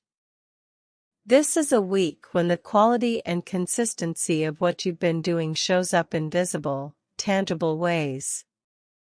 A project reaches a milestone. A skill you've been developing demonstrates its value. An aspect of your professional life that has been quietly running in the background steps forward. This is also an excellent week for improving the structures and systems of how you work. Jupiter and Taurus in the 6th house rewards practical organization, the refinement of process, and the kind of steady, incremental improvement that Sagittarius doesn't always prioritize. This week, the philosopher is asked to attend to the details, and will be surprised to find satisfaction there. Pluto retrograde in your 3rd house of communication brings a long-term invitation to reassess how you use your voice and ideas professionally. Are you communicating at the level of your actual insight? Or are you underselling the depth of what you know in favor of accessibility or speed? This retrograde is the beginning of finding a way to bring your full intellectual power into your professional communication. Mercury in Taurus supports all practical, written, and detailed professional work this week. Documents, proposals, communications that require thoroughness, all of this is well supported. Health and energy. Sagittarius rules the hips, the thighs, and the liver, and this week, movement and expansion are your medicine. The Sun-Jupiter conjunction in your 6th house of health and daily routine brings a genuine opportunity to reset and improve your relationship to your body. For Sagittarius, who loves freedom and can sometimes resist routine, the Taurus energy of this conjunction makes structure feel less like a cage and more like a foundation. A health routine that you can actually enjoy, that feels like expansion rather than restriction, is available to you this week if you reach for it. Your hips and thighs, which carry Sagittarius's forward momentum and love of movement, want to be used fully this week. Long walks, hiking, cycling, yoga focused on hip opening, any movement that takes you through space and returns you to your body's native language of exploration. The etaaquariids meteor shower peaks in the pre-dawn hours. A long walk to a dark sky location is simultaneously excellent exercise and a genuinely cosmic experience. Watch for overextension around the Sun-Jupiter conjunction. Jupiter expands everything, including appetite and enthusiasm, and Sagittarius's natural tendency to do more can be amplified to excess. A little indulgence is appropriate. Jupiter in Taurus is genuinely celebratory energy. But excess will show up in the liver and the digestion by the end of the week. Personal growth. Sagittarius, the deepest invitation of this week is toward gratitude, not as a spiritual practice performed at a distance from your actual life, but as a visceral, present recognition of how much is actually good right now. The Wheel of Fortune appears for you not as a promise of future goodness but as an indication of present goodness that you may be moving through too quickly to notice. Sagittarius is oriented toward the horizon, always seeking, always reaching for what comes next. This week, the wheel asks you to look at where you are. At what has already arrived. At the ordinary abundance of your actual daily life. The Sun-Jupiter conjunction in your 6th house, the house of the everyday, is specifically asking you to find the extraordinary in the routine. The work you do, the body you inhabit, the small rituals that hold your days together, these are not obstacles to the adventure. They are the adventure. The Sagittarius who understands this is the one who is truly free. Pluto retrograde in your 3rd house is also doing important work on how you relate to your own mind. Your thoughts are transforming. The ideas that excited you 5 years ago are not the same ones that excite you now. Let that evolution be conscious. Let yourself know what you actually believe, right now, in this chapter. Challenges and warnings. The primary challenge for Sagittarius this week is restlessness in the face of abundance, the impulse to move on from a good thing before you've fully received it. The Sun-Jupiter conjunction is expansive and generous. But Sagittarius can sometimes experience good fortune as a platform for the next leap rather than as something to inhabit and enjoy. This week, resist that impulse. Stay with the good thing. Let it complete itself before you go looking for the next horizon. The Wheel of Fortune's shadow is the belief that what goes up must come down, that every positive turn of the wheel is just setting up the next descent. That is not a law. It is a story. This week, release the anxious monitoring of the wheel and simply ride it forward. Pluto retrograde in your third house can occasionally surface difficult communications or bring up old conversations that were never fully resolved. If something from the past resurfaces in words this week, a misunderstanding, an old argument, something that was said or not said, approach it as an opportunity for genuine clearing rather than a return to old conflict. Closing. Sagittarius, the Wheel of Fortune turns in your favor this week, and Jupiter, your own ruling planet, stands in the sunlight of your house of daily life, making ordinary Tuesday feel like a benediction. The adventure is not always across the ocean. Sometimes it is here, in the work you're doing, the body you're living in, the people who chose to be close to you. This week, let that be enough. Let it be everything. Your affirmation for this week: I am exactly where I need to be. The good I've been seeking has been finding me all along. If this reading landed at the right moment, stay with Starspoken. Subscribe every week, every sign, for people who are serious about understanding their lives. Leave a comment. What has the wheel turned toward in your life recently that you haven't fully let yourself celebrate? Name it here. It deserves to be named. Until next week, Sagittarius. The horizon is good this week. Enjoy where you are. Capricorn, week of May 6th to 12th, 2026. Starspoken weekly reading. Capricorn. Earth sign. Cardinal force. The one who was born understanding that the mountain does not move for you, and that this is not a problem. It is the point. The climb is where you become who you are. This week, the cosmos is acknowledging how far you have already climbed. May 6th to 12th is a week of genuine recognition and material reward for you, Capricorn, the kind that arrives not as luck but as the inevitable result of sustained effort applied with integrity over time.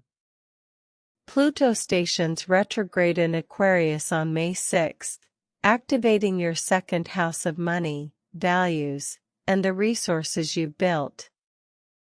The planet of transformation going inward in the house of your material foundations. This is a moment to honestly examine what you truly value, and whether the way you've been accumulating and using resources reflects those values at their deepest level.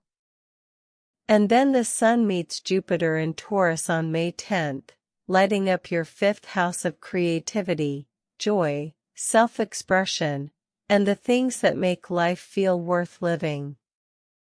Jupiter in your fifth house is an expansion of pleasure, of the part of you that exists not for productivity or achievement but for the sheer joy of being alive. This is a genuinely unusual and beautiful transit for Capricorn, whose natural orientation is toward discipline and long-term goals. The cosmos this week is asking you to play. Mother's Day on May 10th connects beautifully for Capricorn with the fifth house themes, the lineage of creativity, the inheritance of joy, the ways your capacity for love and delight was shaped by those who came before you. Love and relationships. The tarot card for Capricorn this week is the World, the final card of the major arcana, the card of completion, of mastery, of the moment when a long cycle reaches its natural and triumphant end. The world does not arrive for those who quit. It arrives for those who stayed. For those of you in relationships, the world marks the completion of a significant cycle, a period of difficulty, of growth, of doing the hard relational work that real partnership demands. This week, something in your relationship arrives at a place of genuine wholeness. Not perfection, wholeness. The sense that you and your partner have moved through something together and come out the other side more solid, more trusting, more genuinely known to each other than before. The Sun-Jupiter conjunction in your 5th house also brings a specific and beautiful relational gift this week, the return of joy, of lightness, of the playful, creative, sensually alive dimension of love that can get buried under the weight of Capricorn's seriousness and adult responsibility. This week, let love be fun. Let your partner see you laugh. Let yourself be surprised by delight. For those of you who are single, the world says, you are ready. The version of you who enters the next relationship is the most complete, most self-aware, most genuinely prepared version you have ever been. Don't minimize that. The right person will recognize it immediately. Your action step this week: do something purely for the joy of it with someone you love. Not productive. Not useful. Just joyful. Let the world remind you what you've been working toward. Money and career. Capricorn, this is a significant financial and professional week, and it arrives through two distinct channels. Pluto retrograde in your 2nd house of money and values begins a months-long inward review of your relationship to resources. For Capricorn, whose identity is often closely linked to professional achievement and material security, this retrograde asks some of the most important questions you can sit with. What do you actually value, beneath the drive to achieve? Is the financial life you built a true expression of those values, or has the accumulation become its own goal, detached from the life you actually want? These are not questions with quick answers. They are the questions that the next several months will help you work through. The Sun-Jupiter conjunction in your 5th house on May 10th brings a more immediate financial gift, an opportunity connected to your creative work, your personal brand, or a project that expresses something genuinely yours. 5th house Jupiter conjunctions are particularly abundant for those whose income is connected to their creative output or their personal presence. If this is you, lean in this week. What you put forward has unusual reach and resonance. Mercury in Taurus supports all financial planning, documentation, and careful communication around money this week. If there are contracts to review, agreements to formalize, or financial plans to put in writing, this week's energy supports doing it thoroughly and well. Health and energy. Capricorn rules the bones, the joints, the teeth, and the structural systems of the body, and this week, the question for your health is whether the structure you built is serving the life you actually want to live. Pluto retrograde in your 2nd house asks about the physical toll of how you've been working, the ways your body may be carrying the weight of your ambitions. Capricorn can push through physical signals longer than almost any other sign, treating the body as a vehicle for achievement rather than a living thing with its own needs and limits. This week, let your body give you an honest report. Listen to what it says. The Sun-Jupiter conjunction in your 5th house of joy and play brings a specific health invitation, Move your body for pleasure this week, not for productivity. Not to optimize your fitness metrics. For the sheer physical delight of it. Dance.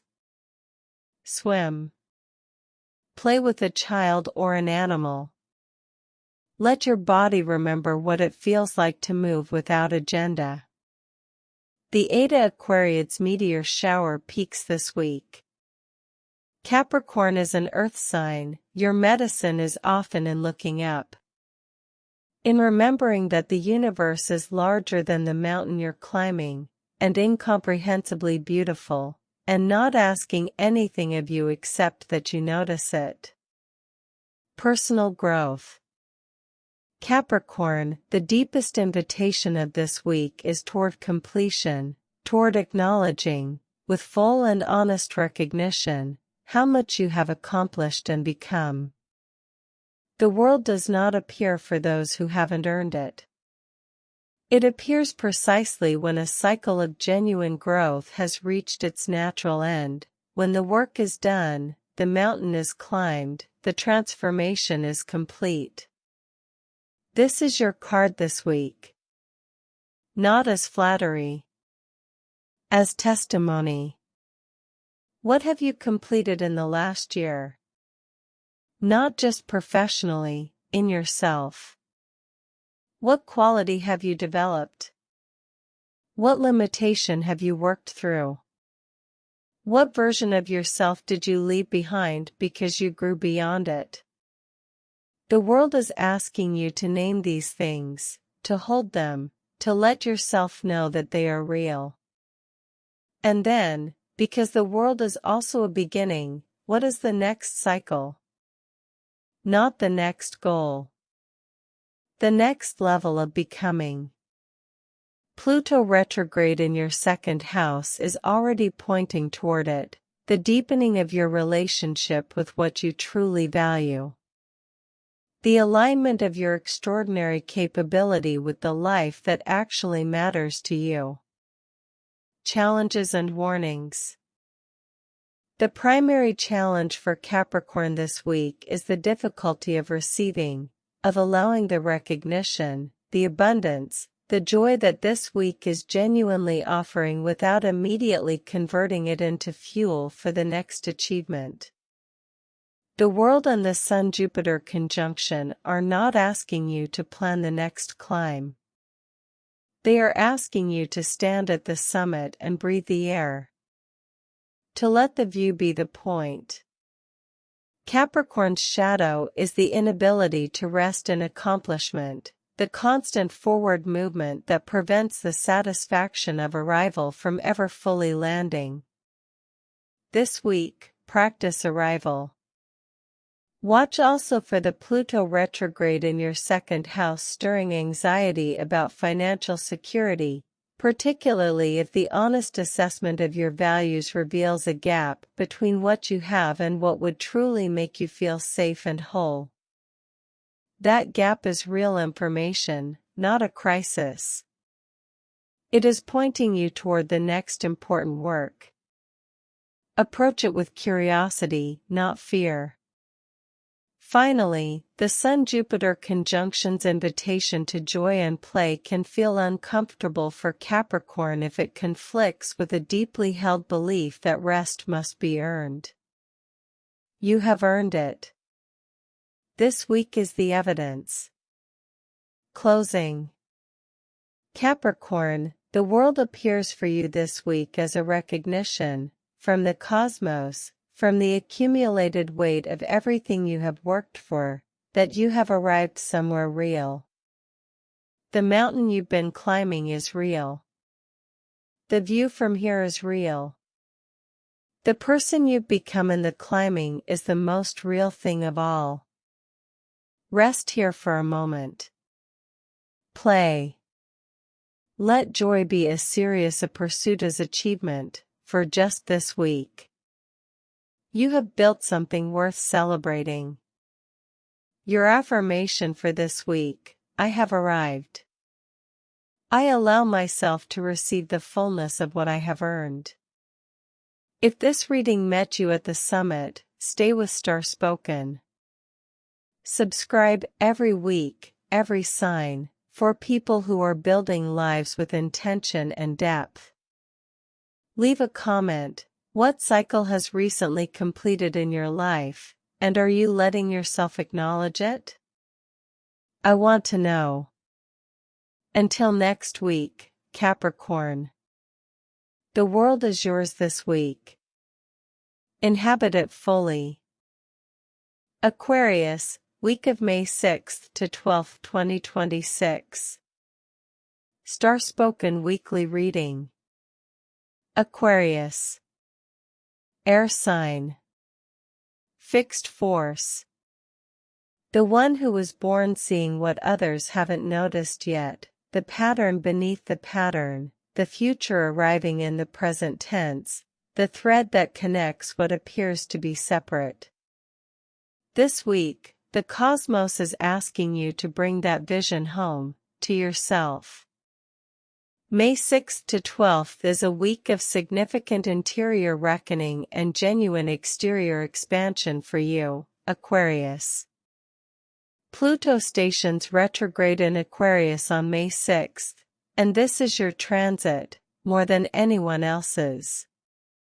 Pluto has been moving through your sign, remaking your identity and your relationship to your own power, since 2024. When it stations retrograde, that process turns inward. The external changes that have been happening around and through you now want to be metabolized, understood, owned. Who are you becoming? What has Pluto burned away? What remains that is irreducibly, essentially you? The Sun meets Jupiter in Taurus on May 10th, lighting up your fourth house of home, roots, family, and the private interior of your life. Jupiter in your fourth house is an expansion of foundation, of the sense of being truly held, truly rooted, truly safe in the private dimensions of your existence. Something opens or expands in your home life this week. A sense of belonging deepens. The private world becomes more spacious. Mother's Day on May 10th connects beautifully with the fourth house energy, themes of home, of ancestry, of the roots from which you came and the home you built or are building. Love and relationships. The tarot card for Aquarius this week is the Star, the card of hope renewed after difficulty, of the quiet, faithful light that continues to shine even when no one is watching, of the restoration of trust in life after a period of doubt or loss. For those of you in relationships, the Star arrives with a particular message about your capacity for intimacy. Aquarius, who sees so clearly and thinks so brilliantly, can sometimes struggle with the vulnerability that deep love requires, the willingness to be known not just intellectually but emotionally, not just in your vision but in your need. The Star this week is asking you to let someone in a little further. To trust the safety that is actually there. The Sun-Jupiter conjunction in your fourth house speaks to love through the lens of home and belonging. The deepest expression of love for Aquarius is often the creation of a world with someone, a shared interior space, a private language, a home that contains and reflects who you both are. This week, that kind of love is available in expanded form. Let your home be a place of genuine warmth and connection.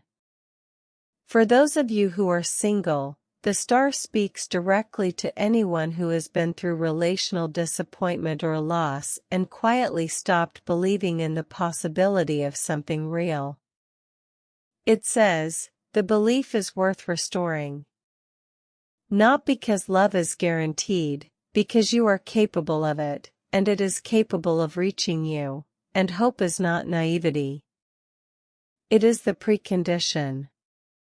Your action step this week, allow yourself to need something from someone close to you, and ask for it directly. This is harder than it sounds for Aquarius. That is why it is this week's practice. Money and career.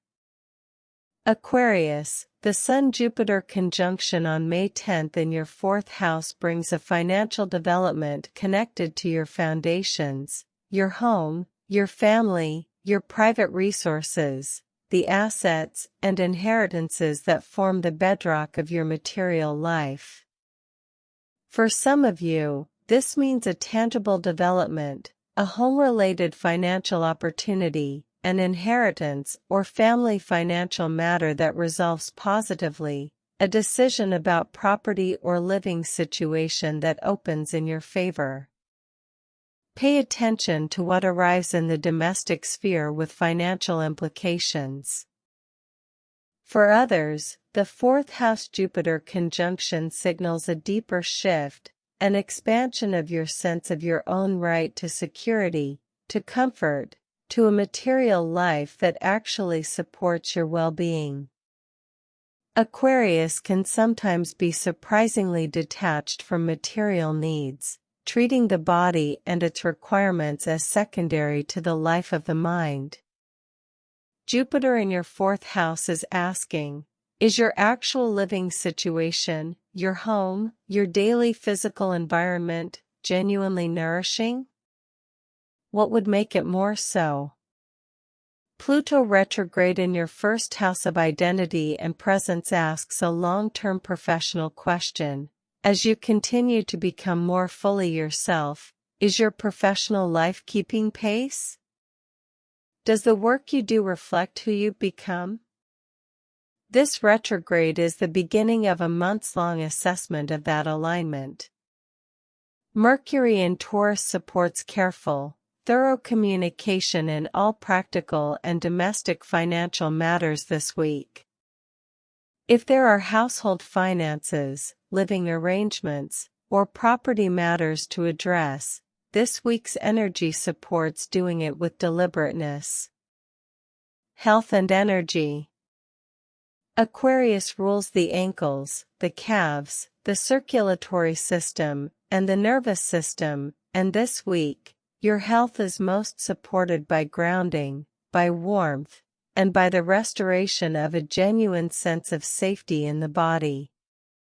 Pluto retrograde in your sign can produce a kind of existential physical intensity, a heightened sensitivity, a sense that everything is slightly more vivid and more significant than usual. This is not a malfunction. It is the sign of deep transformation at work. Honor it with rest, with warmth, with gentleness toward your nervous system. The Sun-Jupiter conjunction in your 4th house brings genuine health benefit through home, through comfort, through the simple medicine of being in a space that feels truly like yours. If your living environment has felt unsettled or temporary, this week is an excellent time to invest, even in small ways, in making it more genuinely yours. The body heals faster in a place that feels like home. Your ankles and circulatory system benefit this week from gentle, regular movement, long walks, swimming, yoga. Movement that is rhythmic and sustained rather than intense and explosive. Aquarius's fixed nature can sometimes resist the body's need for consistent, ordinary maintenance. This week, give it what it needs. Personal growth.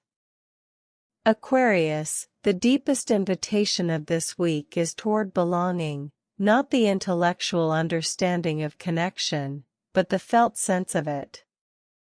The body knowledge that you are home, that you are held, that you are not alone in the particular way that you have sometimes feared you are. Pluto has been remaking your identity since it entered your sign. That process is real, and it is profound, and it has asked a great deal of you. The retrograde this week invites you to turn and look at what has been built in the remaking.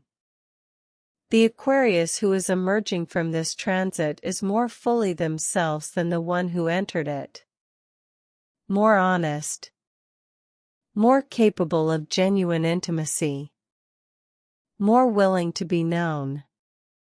The star as your tarot card is specifically about hope restored, and for Aquarius, the hope most worth restoring is the hope for genuine belonging. The belief that you can be fully, completely yourself, strange and visionary and private and brilliant, and be loved for it rather than despite it. That belonging is available to you. It is closer than you think. Challenges and warnings. The primary challenge for Aquarius this week is the tension between the Pluto retrograde's demand for deep interior honesty and the Aquarian tendency to intellectualize emotional experience. Pluto retrograde in your sign is not asking what you think about your transformation. It is asking what you feel about it.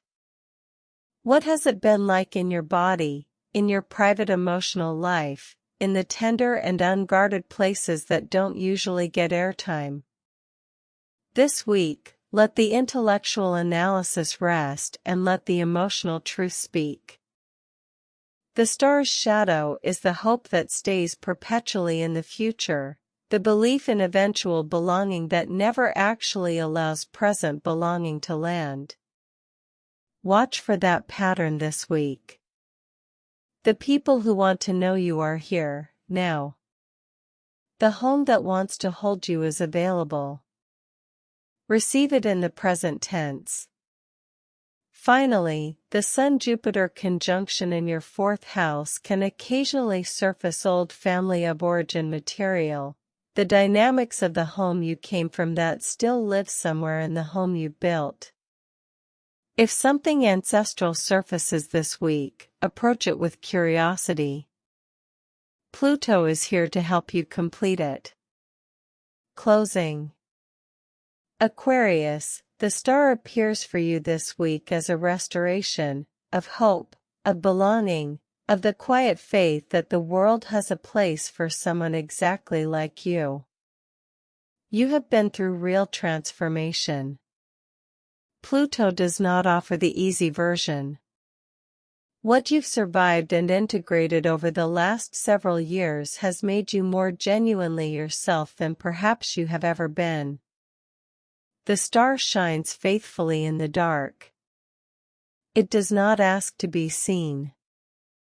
It simply continues. That is also what you have done. This week, let yourself be seen by it. Your affirmation for this week: I belong here. I am home in myself, and I allow others to be home with me. If this reading found you at the right moment, stay with Starspoken. Subscribe every week, every sign, for the ones who need a reading that matches their depth. Leave a comment. Where in your life are you beginning to feel genuinely at home? I want to know. Until next week, Aquarius. The star is steady. So are you. Pisces, week of May 6th to 12th, 2026. Starspoken weekly reading. Pisces. Water sign. Mutable force. The one who was born knowing that the boundary between self and other, between now and then, between what is seen and what is felt, is more permeable than most people are willing to admit. You live in that permeability. It is your gift, and it is your ocean.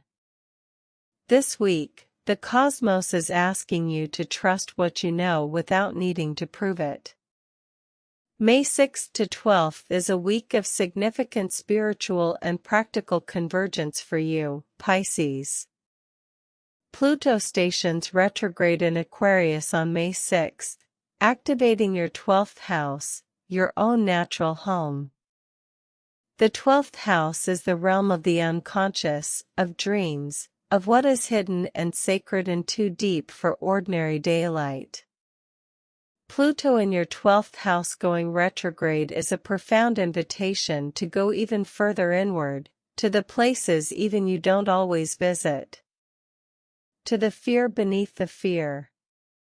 To the dream beneath the dream.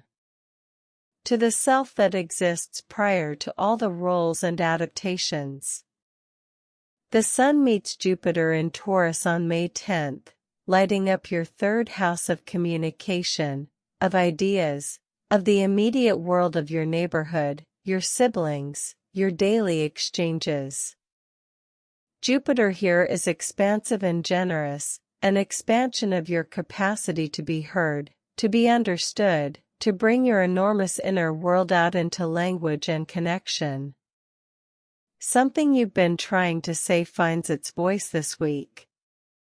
The Aquariids meteor shower peaks this week as well, and Pisces, who experiences the world as a continuous flow of meaning and beauty, will find the pre-dawn sky particularly moving.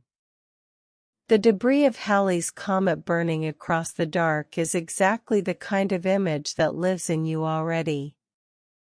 Go see it in person. Love and relationships. The tarot card for Pisces this week is the Moon, your card, the one that carries your deepest nature at its most honest.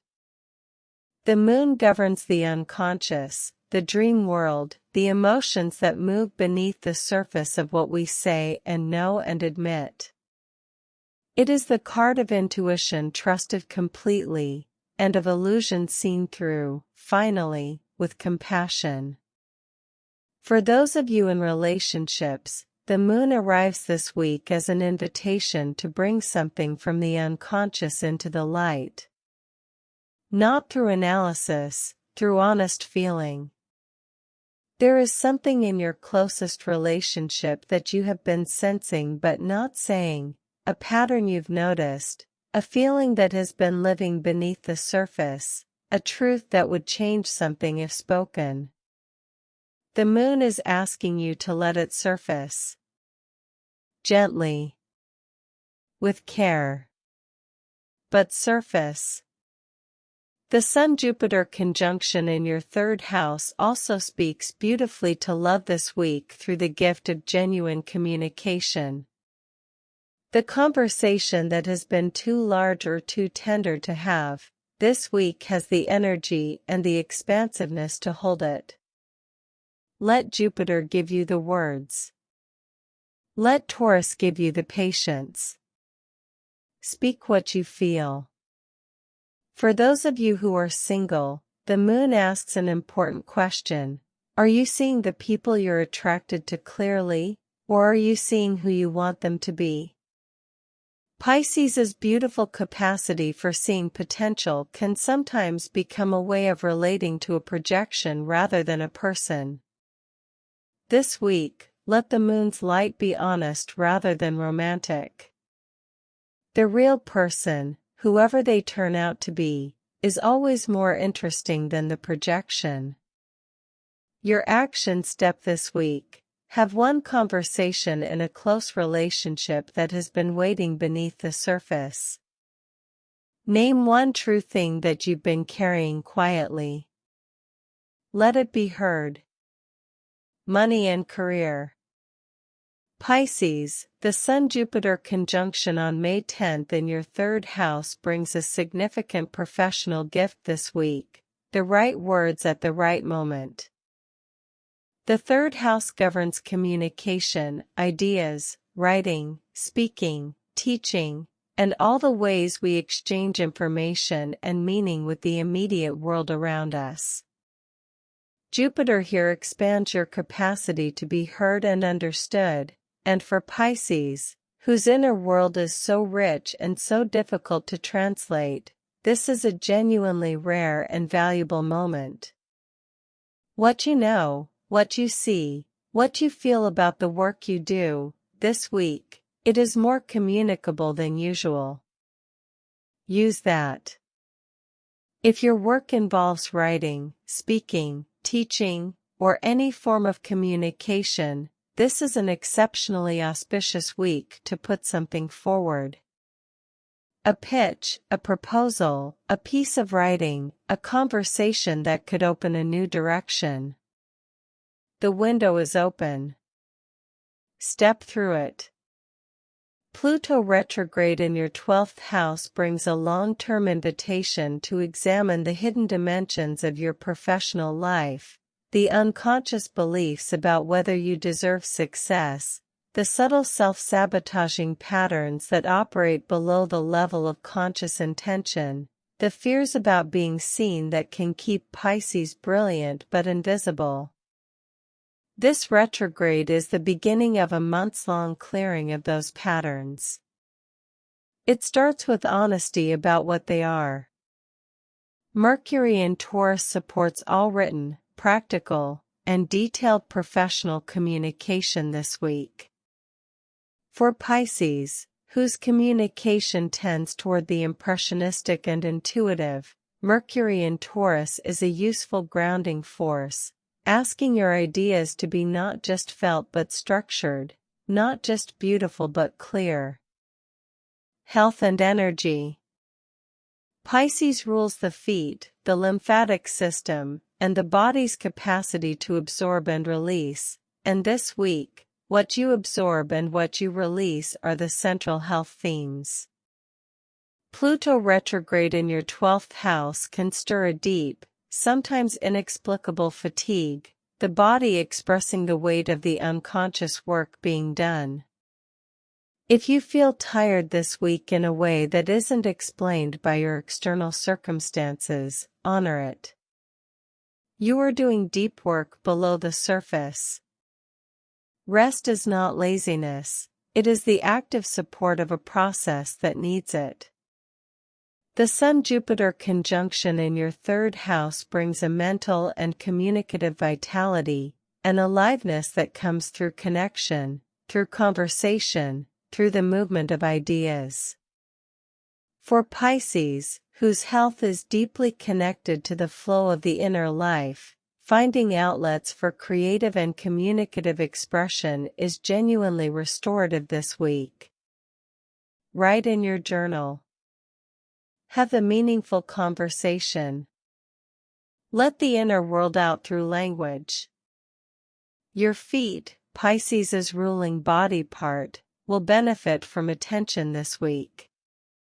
A warm foot bath, a massage, time in natural water if possible. The feet are the body's connection to the earth, and for a sign that spends so much time in the inner ocean, grounding through the feet is medicine. Watch for the tendency to absorb the emotional energy of everyone around you without noticing how full you become.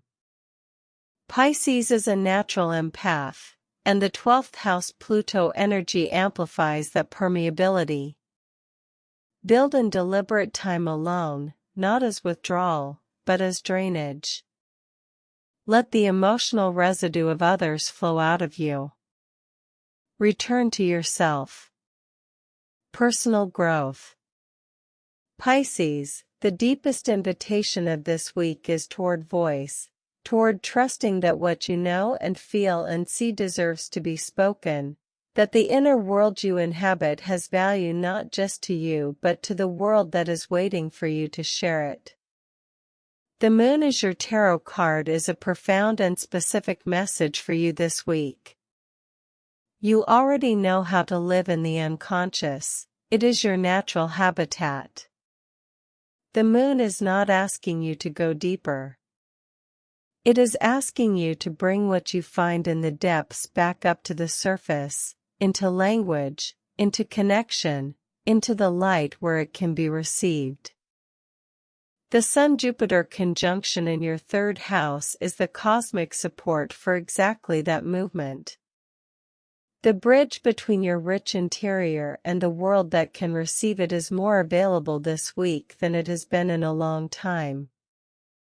Cross it. Say the thing. Write the thing.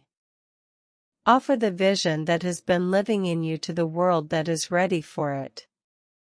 Pluto retrograde in your 12th house is also doing important work on your relationship to your own spirituality and your own unconscious life. What are you ready to release at the deepest level? What old grief, old fear, old story from the very bottom of the ocean is ready to be composted into wisdom? This retrograde is the time to begin that release. Challenges and warnings. The primary challenge for Pisces this week is the ancient Piscean dilemma. The ocean is so vast, and the shore so far, that it can feel safer to stay in the depths than to attempt the crossing to where others can hear you.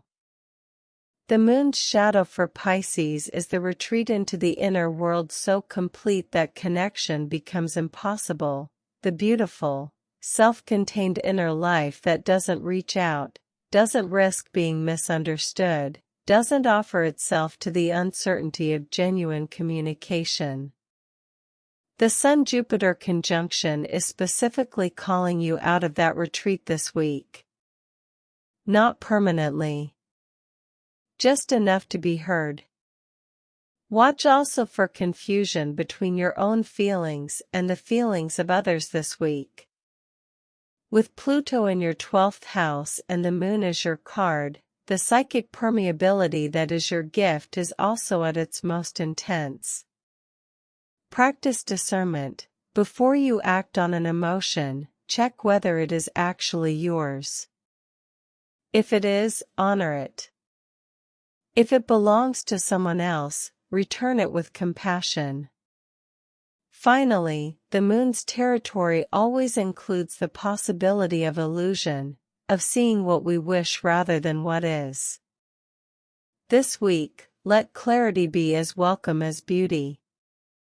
The truth of your situation, your relationships, your path forward, it is not less beautiful for being clear.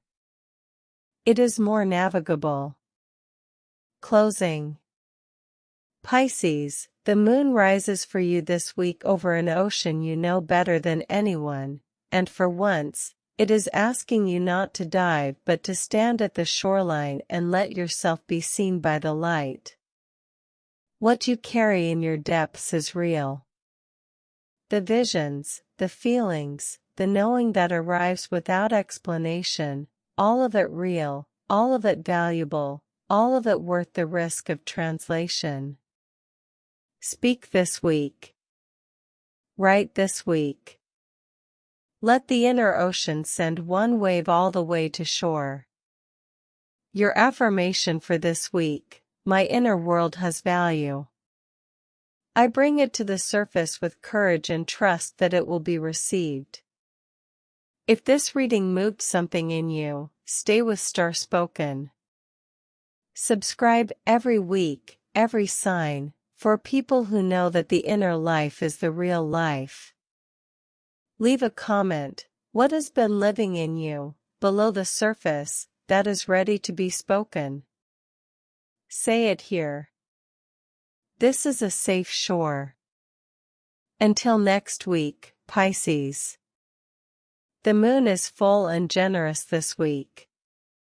Let it light the way.